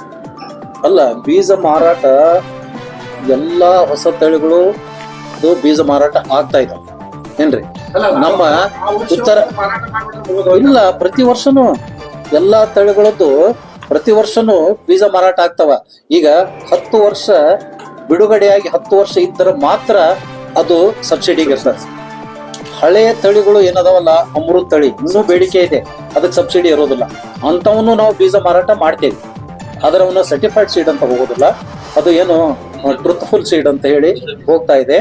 ಆದ್ರೆ ನಾವು ಬಿಡುಗಡೆ ಆದಂತ ಎಲ್ಲ ತಳಿಗಳನ್ನ ನಾವು ಪ್ರತಿ ವರ್ಷ ಬೀಜೋತ್ಪಾದನೆ ಮಾಡಿ, ನಮ್ಮ ಬೀಜೋತ್ಪಾದನೆ ಪ್ರತಿ ವರ್ಷ 40,000 ಕ್ವಿಂಟಲ್ ಇದೆ. ದೇಶದಲ್ಲಿ ಯಾವ ವಿಶ್ವವಿದ್ಯಾಲಯವೂ ಇಷ್ಟು ಬೀಜೋತ್ಪಾದನೆ ಮಾಡ್ತಾ ಇಲ್ಲ. ಇದು ಹೈಯೆಸ್ಟ್. ಧಾರವಾಡ ಬೀಜ ಮಾಡೆಲ್ ಅಂತ ದೇಶದಲ್ಲಿ ವಿದೇಶದಲ್ಲಿ ಪ್ರಸಿದ್ಧಿಯಾಗಿದೆ. ಎಲ್ಲ ತಳಿಗಳ ಬಗ್ಗೆನೂ ನಾವು ಬೀಜೋತ್ಪಾದನೆ ಮಾಡಿ ಮಾರಾಟ ಮಾಡ್ತೇವೆ. ಆದರೆ ರೈತರ ಬೇಡಿಕೆಗೆ ನಾವು ಪೂರೈಕೆ ಮಾಡಲಿಕ್ಕೆ ಬರೀ ವಿಶ್ವವಿದ್ಯಾಲಯದಿಂದ ಸಾಧ್ಯ ಇಲ್ಲ. ಅದಕ್ಕೆ KSSC ಆಮೇಲೆ ಪ್ರೈವೇಟ್, ಅದಕ್ಕಾಗಿ ನಾವು ವಾಣಿಜ್ಯೀಕರಣ ಮಾಡ್ತಾ ಇದ್ದೀವಿ. ಬೇರೆ ಸಣ್ಣ ಸಣ್ಣ ಬೀಜೋತ್ಪಾದನೆ ಮಾಡುವಂತ ಬೀಜ ಕಂಪನಿಗಳು ಇವುಗಳನ್ನ ನಾವು ಬಹಳಷ್ಟು ಬೆಲೆ ಇಟ್ಟಿಲ್ರಿ. 1 ಲಕ್ಷ 2 ಲಕ್ಷ ಇಷ್ಟೇ ಇಟ್ಟೇವಿ 3 ವರ್ಷಕ್ಕೆ. ಅವನ್ನ ತೆಗೆದುಕೊಂಡು ಅವರು ಬೀಜೋತ್ಪಾದನೆ ಮಾಡಿ ರೈತರಿಗೆ ಮಾರಾಟ ಮಾಡಿದರೆ ಬಹಳಷ್ಟು ರೈತರಿಗೆ ಅದು ಮುಟ್ತದೆ ಅನ್ನುವಂತ ಉದ್ದೇಶದಿಂದ ಅವನ್ನ ವಾಣಿಜ್ಯೀಕರಣ ಮಾಡಿದ್ವಿ. ಏನ್ರಿ ರಿಜಿಸ್ಟರ್ ಹೆಸರು ಇದರಲ್ಲಿ ಟೆಕ್ನಿಕಲ್ ಇಲ್ಲ, ಅವ್ರಿಲ್ಲ, ಈ ವರ್ಷ ಬಂದಾರ ಅವರು. ರಿಜಿಸ್ಟ್ರಾರ್ ಹೆಸರು ಇದರಲ್ಲಿ ಕೃಷಿ ಮೇಳಕ್ಕೆ ಈಗ ನಮ್ದು ಏನು ನಾಮನಿರ್ದೇಶಿತ ಬೋರ್ಡ್ ಮೆಂಬರ್ಗಳು ಹಾಕ್ತೀವಿ. ಇಲ್ಲಿ ಟೆಕ್ನಿಕಲ್ ಇರೋದ್ರಿಂದ ಅಧ್ಯಕ್ಷರು ವಿಸ್ತರಣಾ ನಿರ್ದೇಶಕರು, ಉಪಾಧ್ಯಕ್ಷರು ಸಂಶೋಧನಾ ನಿರ್ದೇಶಕರಾಗಿರ್ತಾರ. ನಾಮನಿರ್ದೇಶನ ವ್ಯವಸ್ಥಾಪನಾ ಮಂಡಳಿಯ ಹೆಸರುಗಳನ್ನು ಹಾಕಿರ್ತಾರೆ. ಪ್ರತಿ ವರ್ಷ ಹೇಳ್ತೀರಿ ಸಮಗ್ರ ಕೃಷಿಗೆ ನಾವು ಆದ್ಯತೆ ಕೊಡ್ತೀವಿ. ಹೌದು ಹೌದು ಹೌದು Animals ಅಂದ್ರೆ ದನಕರುಗಳ ಹೌದು ಸಂಖ್ಯೆ ಪ್ರತಿ ವರ್ಷ ಕಡಿಮೆ ಆಗ್ಬೋದು. ಕಡಿಮೆ ಆಗ್ತದೆ, ಕಡಿಮೆ ಆಗ್ತಾ ಇದೆ. ಇದಕ್ಕೆ ಏನ್ ರೀಸನ್ ಅಂತ ಯೂನಿವರ್ಸಿಟಿ ಏನಾದ್ರು ಹೌದು, ರೀಸನ್ಸ್ ಅದಾವ. ಮುಖ್ಯವಾದ ರೀಸನ್ ಏನ್ರಿಪ್ಪ ಅಂತಂದ್ರೆ ಹುಲ್ಲುಗಾವಲಿಲ್ಲ. ಅವಕ್ಕ ಮೇವು ಅಡ್ಡಾಡ್ಸಿ ಮೇಯ್ಕೊಂಬರಕ ಎಲ್ಲಿಯೂ ಹುಲ್ಲುಗಾವಲುಗಳು ಎಲ್ಲಾ ಊರಲ್ಲಿ ಹುಲ್ಲುಗಾವಲು ಇಲ್ಲ ಏನ್ರಿ. ಅದಕ್ಕಾಗಿ ದನ ಕರುಗಳ ಸಂಖ್ಯೆ ಕಡಿಮೆ ಆಗಿದೆ. ಎಲ್ಲರೂ ರಿಪೋರ್ಟ್ ರೆಡಿ ಮಾಡಿದ್ವಿ ಸರ್. ಏನ್ರಿ? ಇಲ್ಲ ಅನ್ನೋದಂತ ರಿಪೋರ್ಟ್ ರೆಡಿ ಮಾಡಿದ್ವಿ. ಅದು ಒಂದು ಕಾರಣ. ಅದು ಒಂದು ಕಾರಣ, ಅಸಂಪ್ಷನ್ ಅಲ್ಲ ಅದು. ಹಾ ಹೇಳಿ. ಈಗ ಮೊದಲ ನಮ್ಮ ದೇಶದಲ್ಲಿ 40 ಮಿಲಿಯನ್ ಹೆಕ್ಟರ್ ಜೋಳ ಬೆಳೀತಿದ್ದೇವೆ. 40 ಮಿಲಿಯನ್ ಹೆಕ್ಟರ್ 1950 ಸ್ವತಂತ್ರ ಸಿಗೋದು. ಇವತ್ತು ಬರೀ 4 ಮಿಲಿಯನ್ ಹೆಕ್ಟರ್ ಬಂದಿದೆ. ಅಲ್ಲ, ಅದೇ ದನಗಳ ವ್ಯಾಪಾರ ಮಾಡೋದು ಅದೇ ರೀ. ಗೋಧಿ ಹುಲ್ಲು ಮತ್ತು ಅಕ್ಕಿದು ದನ ವ್ಯಾಪಾರ ಮಾಡೋದು ಕರ್ನಾಟಕದ ಹೇಳ್ರಿ. ಕರ್ನಾಟಕದ ಹೇಳಿದ್ರೆ ನಾವು ಈಗ ರೈತರು ಮೇವು ಬೆಳೆಗಳನ್ನ ಬೆಳಿಲಿಕ್ಕೂ ಸಾಧ್ಯ. ಸಾಕ್ತಿರ ಮೇವು ಈಗ ಮೊನ್ನೆ ಮೀಟಿಂಗ್ ಒಳಗೂ ಅದೇ ಡಿಸ್ಕಷನ್ ಅದ್ರ ಬಗ್ಗೆ ನೀವು ತಾಂತ್ರಿಕ ಕೃಷಿ ತಾಂತ್ರಿಕತೆ ಇದು ಮಾಡ್ಬೇಕು. ಹೌದು ಅಷ್ಟರ ಮಟ್ಟಿಗೆ ಟೆಕ್ನಾಲಜಿ ಅಷ್ಟರ ಮಟ್ಟಿಗೆ ರೈತರು ಅವ್ರನ್ನ ಬಜೆಟ್ ಕಡಿಮೆ ಮಾಡೋದು, ಟೆಕ್ನಾಲಜಿ ಮತ್ತು ಮಷಿನರಿ ಜಾಸ್ತಿ ಆಗಿರೋದ್ರಿಂದ ಹೀಗಾಗಿ ಟೋಟಲಿ ರೈತರ ಬಿಡ ಅಂತಾರೆ ಅನ್ನೋದು ಒಂದು ಮೇಜರ್ ರಿಪೋರ್ಟ್ ಅವ್ರಿಗೆ ಸಬ್ಮಿಟ್ ಮಾಡಬೇಕು. ಡಿಪಾರ್ಟ್ಮೆಂಟ್ ಅನಿಮಲ್ ಡಿಪಾರ್ಟ್ಮೆಂಟ್ನವರೇ ಸಬ್ಮಿಟ್ ಮಾಡಬೇಕು. ರಿವರ್ಸ್ ಇದೆ ರೀ. ದನಗಳು ಕಡಿಮೆ ಆಗತ್ತೆ ಹೊತ್ತು ನಾವು ಟೆಕ್ನಾಲಜಿ ತಗೊಳ್ತೀವಿ. ಈಗ ದನ ಸಾಕಕ್ ಯಾರು ತಯಾರಿಲ್ಲ. ದನಗಳು ಎತ್ತುಗಳು ಹುಡುಗನೇ ಇಲ್ಲ. ಇಲ್ಲ ಅದಕ್ಕೆಲ್ಲ ನಾವು ಟ್ರ್ಯಾಕ್ಟರ್ ಬಿಟ್ಟಾಕ್ತಿವಿ. ಈಗ ಮೊನ್ನೆ ನಾವು ಬರ್ಲಾಕತ್ತೀವಿ. ಅಲ್ಲ ಮೊನ್ನೆ ನಿಮ್ಮ ಗಮನಕ್ಕೆ ಮೊನ್ನೆ BVB ಅವರು ಕೃಷಿ ವಿಶ್ವವಿದ್ಯಾಲಯ ಜೊತೆ ತಾಂತ್ರಿಕತೆ ಬಗ್ಗೆ ಬಂದಿದ್ರು. ರೈತರು ಎತ್ತುಗಳನ್ನ ಇಡ್ತಾ ಇಲ್ಲ, ಅವಕ್ಕೂ ರೋಬೋಟ್ ಮಾಡಿರಪ್ಪ ಅಂತ ಹೇಳಿದ್ರು. ನಮ್ಗೆ ಇನ್ನೇನ್ ಮಾಡ್ಬೇಕಾಗ್ತದೆ? 2 ರೋಬೋಟ್ ಗಳೆ ಎಳಿಲಿಕ್ಕೂ ರೋಬೋಟ ಮಾಡ್ರಿ. ಆಮೇಲೆ ಜನರು ಕೃಷಿ ಕೆಲ್ಸಕ್ಕೆ ಬರ್ತಾ ಇಲ್ಲ, ಹಿಂದೆ ಎಡೆ ಕುಂಟು ಹಿಡಕ್ಕೂ ಜೊತೆಗೆ ರೋಬೋಟ ತಯಾರು ಮಾಡ್ರಿ ಅಂತ ಹೇಳಿದ್ವಿ. ಆ ಪರಿಸ್ಥಿತಿ ಬಂದಿದೆ. ಕೃಷಿ ಕೆಲ್ಸಕ್ಕೂ ಏನು ಕೂಲಿಕಾರರು ಬರ್ತಾ ಇಲ್ಲ, ಜನರು ಅಲ್ಲ. ಅದಕ್ಕೆ ಅದೇ ಕಡಿಮೆ ಆಗ್ತಾ ಇದೆ. ಅದಕ್ಕೇನು ಹುಲ್ಲನ್ನ ಏನಾದ್ರು ಡೆವಲಪ್ ಮಾಡಕ್ ಸಾಧ್ಯ ಇದೆ? ಅಲ್ಲ, ಹುಲ್ಲು ಹಾಲು ಕೊಡುವಂತ ತಳಿಗಳೊಳಗೆ ಇದಾವ್ರಿ ಎಲ್ಲ ಬೇಕಾದಷ್ಟು ಇದಾವೆ. ಹುಲ್ಲು ಹೆಚ್ಚಿಗೆ ಇಳುವರಿ ಕೊಡುವಂತ ಹುಲ್ಲುಗಳು ಇದಾವ, ಮೇವಿನ ತಳಿಗಳು ಅದಾವ. ಆಫ್ರಿಕನ್ ಟಾಲ್ ಅಂತ ಒಂದು ಗೋವಿನ ಜೋಳದ ತಳಿ ಇದೆ. ಆಮೇಲೆ ನಮ್ಮ ಸಂಶೋಧನಾ ನಿರ್ದೇಶಕರು ಹೇಳಿದಂಗ ಜೋಳದ ಮೇವು ಬಹಳಷ್ಟು ಮುಖ್ಯ ದನಗಳನ್ನು ಸಾಕ್ಲಿಕ್ಕೆ. ಒಣ ಮೇವು ಅದ ಏರಿಯಾನ ಬಿಜಾಪುರ ಜಿಲ್ಲೆದಾಗ ಕಡಿಮೆ ಆಗ್ಬಿಟ್ಟೆ ಬಳಕ ದನಗಳನ್ನು ಸಾಕ್ಲಿಕ್ಕೆ, ಎತ್ತುಗಳನ್ನು ಸಾಕ್ಲಿಕ್ಕೆ ಬಹಳಷ್ಟು ಕಡಿಮೆ ಆಗ್ಬಿಟ್ಟೆ. ಪ್ರತಿಯೊಂದು ಹಳ್ಳಿ ನೋಡ್ರಿ ನೀವು, ಹುಲ್ಲುಗಾವಲು ಮೀಸಲಾಗಿ ಇತ್ತಿತ್ತಲಾಗಿ ಇದ್ವೇ ಇಲ್ಲ. ಆ ಅಡವಿನೂ ಸತಿಗೆ ಹೊಡೆದು ಹೊಲ ಮಾಡಕತ್ತಾರ ರೈತರು. ಹಿಂಗಾಗಿ ದನಗಳ ಸಂಖ್ಯೆ ಬಹಳಷ್ಟು ಕಡಿಮೆ ಆಗ್ತದೆ. ಪೂರಕವಾಗಿ ನಾವು ಹೇಳ್ತೇವ್ರಿ ರೈತರಿಗೆ, ನಾವು ಎಲ್ಲಾ ಹೋದಲ್ಲೆಲ್ಲ ಮನವಿ ಮಾಡ್ಕೋತೇವಿ. ಒಬ್ಬ ರೈತರು ದಯವಿಟ್ಟು 1 ಆಕಳ ಅಥವಾ 1 ಎಮ್ಮೆ 2 ಎತ್ತುಗಳನ್ನು ಇಡ್ರಿಪ್ಪ, ಸಗಣಿ ಹಾಕಕ್ಕಾರ ಇಡ್ರಿ, ನಿಮ್ಗೆ ಹಾಲು ಬೇಡಾದ್ರ ಅಂತ ನಾವು ದಯವಿಟ್ಟು ಅವ್ರು ಬೇಡ್ಕೋತೇವಿ. ತಿಪ್ಪಿ ಗೊಬ್ಬರ ಮನ್ಯಾಗ ತಯಾರಾಗಬೇಕು, ಕೊಂಡ್ಕೊಂಡ್ರಿ ಯಾರಿಗೂ ಸಿಗೋದಿಲ್ಲ. ನಮ್ಮ ಹೊಲಕ್ಕೆ ಎಷ್ಟು ತಿಪ್ಪಿ ಗೊಬ್ಬರ ಹಾಕ್ತಿರಿ ಅಷ್ಟು ಭೂಮಿ ಮಿದುವಾಗಿರ್ತೈತಿ. ದಯವಿಟ್ಟು 2 ದನ 2 ಎತ್ತು ಸಾಕ್ರಿ ಅಂತ ಹೇಳಿ ನಾವು ಹೋದಲ್ಲೆಲ್ಲ ಎಲ್ಲರಿಗೂ ಕೇಳ್ಕೊತೇವಿ. ಮತ್ತೆ ಇನ್ನೇನ್ ಮಾಡಕ್ ಸಾಧ್ಯ ಐತಿ ಮೇಡಮ್? ಸರ್, ಇದೊಂದು ಚೆನ್ನಾಗಿದೆ ಸ್ಟಾರ್ಟ್ಅಪ್ ಪೆವಿಲಿಯನ್ ಅಂತ ಹೇಳಿದ್ರಲ್ಲ. competition of your graduation PhD or MSc ಇತ್ತು. How many students are interested to start? ಒಳ್ಳೆಯವರೇ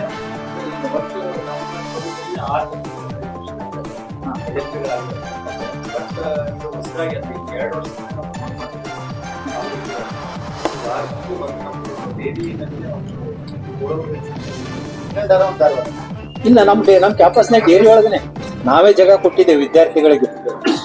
ಅವರು ಪೌಡರ್ ಮಿಕ್ಸ್ ಮಾಡಿ ಅವ್ರದೊಂದು ತಾಂತ್ರಿಕತೆ ಬೇರೆ ಇದೆ. ಆ ತಾಂತ್ರಿಕತೆಯನ್ನು ಉಪಯೋಗ ಮಾಡಿಕೊಂಡು ಎನಿಮಲ್ ಫೀಡ್ ಅನ್ನ ಅವ್ರು ತಯಾರಿ ಮಾಡಿ ಬೆಳೀತಾ ಇದ್ದಾರೆ. ಪ್ರತಿ ವಾರಕ್ಕೂ ಎಷ್ಟು 1-3 ಸಾವಿರದಷ್ಟು ಎಷ್ಟು ಸ್ಟೂಡೆಂಟ್ಸ್ ಈ ಸ್ಟಾರ್ಟ್ಅಪ್ಸ್ ಅಲ್ಲಿ ಇನ್ವಾಲ್ವ್ ಆಗಿರ್ಬೋದು? ನಮ್ಮಲ್ಲಿ ಹೊಸದಾಗಿ ಗ್ರ್ಯಾಂಡ್ ತಗೊಂಡವರಂದ್ರೆ ಗುಂಪುಗಳಲ್ಲಿ ಕಂಪನಿ ರಿಜಿಸ್ಟ್ರೇಷನ್ ಆಗಿದ್ದು stones and stones number of students 4 ಜನ ಇರ್ತಾರೆ. ಔಟ್ಪುಟ್ ಎಲ್ಲಿದೆ? ಲಾಸ್ಟ್ 2 ವರ್ಷದಿಂದ ಜಾಸ್ತಿ ಸ್ಟಾರ್ಟ್ಅಪ್ ನಾವು ಪ್ರಮೋಟ್ ಮಾಡ್ತಿದ್ದೇವೆ. ಈ ಎವ್ರಿ ಇಯರ್ ನಮಗೆ 4 ರಿಂದ 5 ಪ್ರಿನ್ಸಿಪಲ್ ಬರ್ತಾರೆ. ನಾರ್ಮಲಿ ಪ್ರಿನ್ಸಿಪಲ್ ಬರ್ತಾರೆ. ಸೊ ನಾವು ಅವ್ರಿಗೆ ಇಲ್ಲಿ ಯಾಕೆ ಮಾಡ್ತಿದ್ದೇವೆ ಸರ್ ಹೇಳಿ. ಅದು ಪೂರಕವಾಗಿ ಸ್ಟಾರ್ಟ್ಅಪ್ ಇದು ಟೆಕ್ನಿಕಲ್ ಡೆವಲಪ್ಮೆಂಟ್ ಒಂದ್ ಕಡೆ ನೀವು ರಾಷ್ಟ್ರ ಮಟ್ಟ ಅಂತಾರಾಷ್ಟ್ರೀಯ ಮಟ್ಟದಲ್ಲಿ ಕೆಲಸ ಮಾಡ್ತೀವಿ. But native technologies, native agricultural ಸಾಂಪ್ರದಾಯಿಕ ತಂತ್ರಜ್ಞಾನ ಅಂತ ಹಂತದ್ರಲ್ಲೇ ಇಟ್ಕೊಂಡು ಹೆಚ್ಚು ಕೆಲಸ ಮಾಡ್ತಿರುವಂತವ್ರು ಇನ್ನು ಹಳ್ಳಿಗಳಲ್ಲಿ ಇರುವಂತದ್ದು ಅವ್ರಿಗೆ ಏನಾದ್ರು ಕೃಷಿ ಮೇಳದಲ್ಲಿ ಬೇರೆ ಬೇರೆ ಅಂದ್ರೆ ಅವ್ರಿಗೆ ಎಕ್ಸಾಂಪಲ್ ಮಳಿಗೆ ರಿಸರ್ವ್ ಅಂತದ್ ಏನಾದ್ರು ವರ್ಷಕ್ಕೆ ವರ್ಷ ಕಡಿಮೆ ಆಗ್ತಾ ಇದೆ ಸರ್. ಇಲ್ಲ ಈಗ ರೀ ಸರ್ ಒಂದು ಯಾರೋ ರೈತ ದೊಡ್ಡ ಕುಂಬಳಕಾಯಿ ಬೆಳೆದ್ರೆ ತಗೊಂಡ್ಬಂದು ಮೇಳದಲ್ಲಿ ಇಡ್ತಿದ್ದ, ಇನ್ನೊಬ್ಬ ಏನೋ ದೊಡ್ಡ ದ್ರಾಕ್ಷಿ ಮರ ತಂದಿರ್ತಿದ್ದ, ಒಬ್ಬ ಮಾರದ್ದು ಒಂದು ಹೀರಿಕಾಯಿನೋ ಪಡವಲಕಾಯಿ ತಗೊಂಡ್ಬರ್ತಿದ್ದ. ಅದಕ್ಕೆ ಇಲ್ಲ ಇಲ್ಲ ಇದೆ. ನಾವು ಈ ಒಂದು ಏನು ಶೀರ್ಷಿಕೆ ಇದಲ್ರಿ ಹವಾಮಾನ ವೈಪರೀತ್ಯಕ್ಕೆ ಕೃಷಿ ತಾಂತ್ರಿಕತೆಗಳು ಅಂತಲ್ಲ, ಈ ಶೀರ್ಷಿಕೆಯಲ್ಲಿ ಪ್ರಯೋಗ ಮಾಡಿದಂತ ಅಥವಾ ಸಾಧನೆ ಮಾಡಿದಂತ ರೈತರಿಗೆ ಪ್ರತಿ ಜಿಲ್ಲೆಗೆ ಒಂದೊಂದು ಮಳಿಗೆಯನ್ನ ನಾವು ಮಾಡಿದ್ದೇವೆ. 7 ಮಳಿಗೆ ಸಾಧಕರ ಮಳಿಗೆ. ಆ ಸಾಧಕರ ಮಳಿಗೆಗಳಲ್ಲಿ ರೈತರು ಏನು ಸಾಧನೆ ಮಾಡಿದ್ದಾರೆ ಅವರು ವಿಷಯ ಕೊಟ್ರೆ ಅವನ್ನೆಲ್ಲ ನಾವು ಆ ಜಿಲ್ಲೆಯ ಕೆವಿಕೆದವರಿಗೆ ಅದನ್ನೇ ಜವಾಬ್ದಾರಿ ಕೊಟ್ಟಿದೆ. ಅವರು JDA ಮತ್ತು ಕೆವಿಕೆಗೆ ಅವರು ಸಾಧಕ ರೈತರನ್ನ ಆರಿಸಿ ಆ ಸಾಧಕ ರೈತರ ಮಾಡಿದಂತ ಸಾಧನೆಯ ಪೋಸ್ಟರ್ಗಳನ್ನ ಅಲ್ಲಿ ತಯಾರು ಮಾಡಿ ಅವರು ಬೆಳೆದಂತ ಬೆಳೆಗಳು ಸ್ಪೆಸಿಮನ್ಗಳನ್ನ ಆ 7 ಜಿಲ್ಲೆಗೆ ಒಂದೊಂದರಂತೆ 7 ಮಳಿಗೆಗಳು ಇರ್ತಾವೆ, ಸಾಧಕ ರೈತರ ಮಳಿಗೆ. ಆಮೇಲೆ ಆವಿಷ್ಕಾರಿ ರೈತರುಗಳನ್ನ ನಾವು ಪ್ರತಿ ವರ್ಷನೂ ಜಿಲ್ಲೆಗೆ ಎಷ್ಟೆಷ್ಟು ಮಾಡ್ತೇವ್ರಿ, ಒಂದು ಜಿಲ್ಲೆಗೆ ಒಬ್ಬರು ಆವಿಷ್ಕಾರಿ ರೈತರು ಮತ್ತು ಶ್ರೇಷ್ಠ ಕೃಷಿಕ, ಶ್ರೇಷ್ಠ ಕೃಷಿ ಮಹಿಳೆ ಅವರು ತಮ್ಮ ಸಾಧನೆಗಳನ್ನ ರೈತರಿಂದ ರೈತರಿಗೆ ಕಾರ್ಯಕ್ರಮದಲ್ಲಿ ಅಲ್ಲ ಅವು ಫ್ರೀ ಶೀರ್ಷಿಕೆಯಲ್ಲಿ ನಾವು ರೈತರಿಗೆ ಅವ್ರು ತಮ್ಮ ಸಾಧನೆಗಳನ್ನ ಹಾಕೊಳ್ಳಿಕ್ಕೆ ಅದೊಂದು ಅನುಕೂಲ. ಪೋಸ್ಟರ್ನು ನಾವೇ ಮಾಡ್ತೇವೆ. ಅವ್ರ ವಿಷಯ ಹೇಳ್ಕೊಟ್ರೆ ಸಾಕು. ನೀವು ಇಂಡಿವಿಜುವಲ್ ಆಗಿ ಯಾರು ಫೈಂಡ್ ಔಟ್ ಅದು JDAಗೆ ಮತ್ತು ಕೃಷಿ ವಿಜ್ಞಾನ ಕೇಂದ್ರ ಕೊಟ್ಟಿರ್ತೇವೆ. ಅವರೇ ನಾಲ್ಕೈದು ರೈತರದ್ದು ಕೂಡಿ ಇದ್ದು ಒಂದೇ ರೈತರದ್ದು ಏನೋ ಒಂದಿರ್ತದೆ. ಯಾಕಂದ್ರೆ ನಾವು 3 ವಾಲ್ ಕವರ್ ಆಗ್ಬೇಕಲ್ಲ. ಎಷ್ಟು ರೈತರದ್ದು ಸಾಧನೆಗಳು ಅವ್ರು ನಮಗ್ ಕೊಟ್ರೆ ಅದು ನಾವು ಬ್ಲೋ ಅಪ್ ಪೋಸ್ಟರ್ ಮಾಡಿ ಅವ್ರದ್ದು ಏನಾದ್ರು ಫೋಟೋಗಳಿದ್ರೆ, ಲೈವ್ ಸ್ಯಾಂಪಲ್ಸ್ ಇದ್ರೆ ಆ ಜಿಲ್ಲೆದ ಒಂದೊಂದು ಮಳಿಗೆ.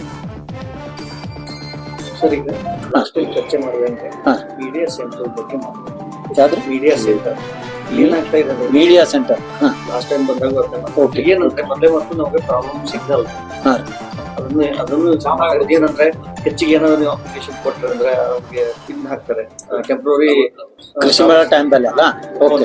ಎರಡನೇದು ಇಲ್ಲೆಲ್ಲಾದ್ರೂ ಒಂದ್ ಕಡೆ ಇದನ್ನ FTPS ಲೈನ್ ಕೊಟ್ಟು ಒಂದು ಇದನ್ನು ಮಾಡಿಸಿ ಹೇಳ್ಬೇಕು. ಇಲ್ಲ ಅದನ್ನ ನಾವು ಮಾಡಿಸ್ತೇವೆ ಅಂತ ಇಲ್ಲಿ ನಾವು ಎಂಟ್ರೆನ್ಸ್ಗೆ ಕೊಡ್ತೇನೆ. ಇಲ್ಲ ಇದೇ ಬಿಲ್ಡಿಂಗ್ ದಲ್ಲಿ ಎಂಟ್ರೆನ್ಸ್ಗೆ ಒಂದು ರೂಮ್ ಇದೆ. ನಾವು ಕೋವಿಡ್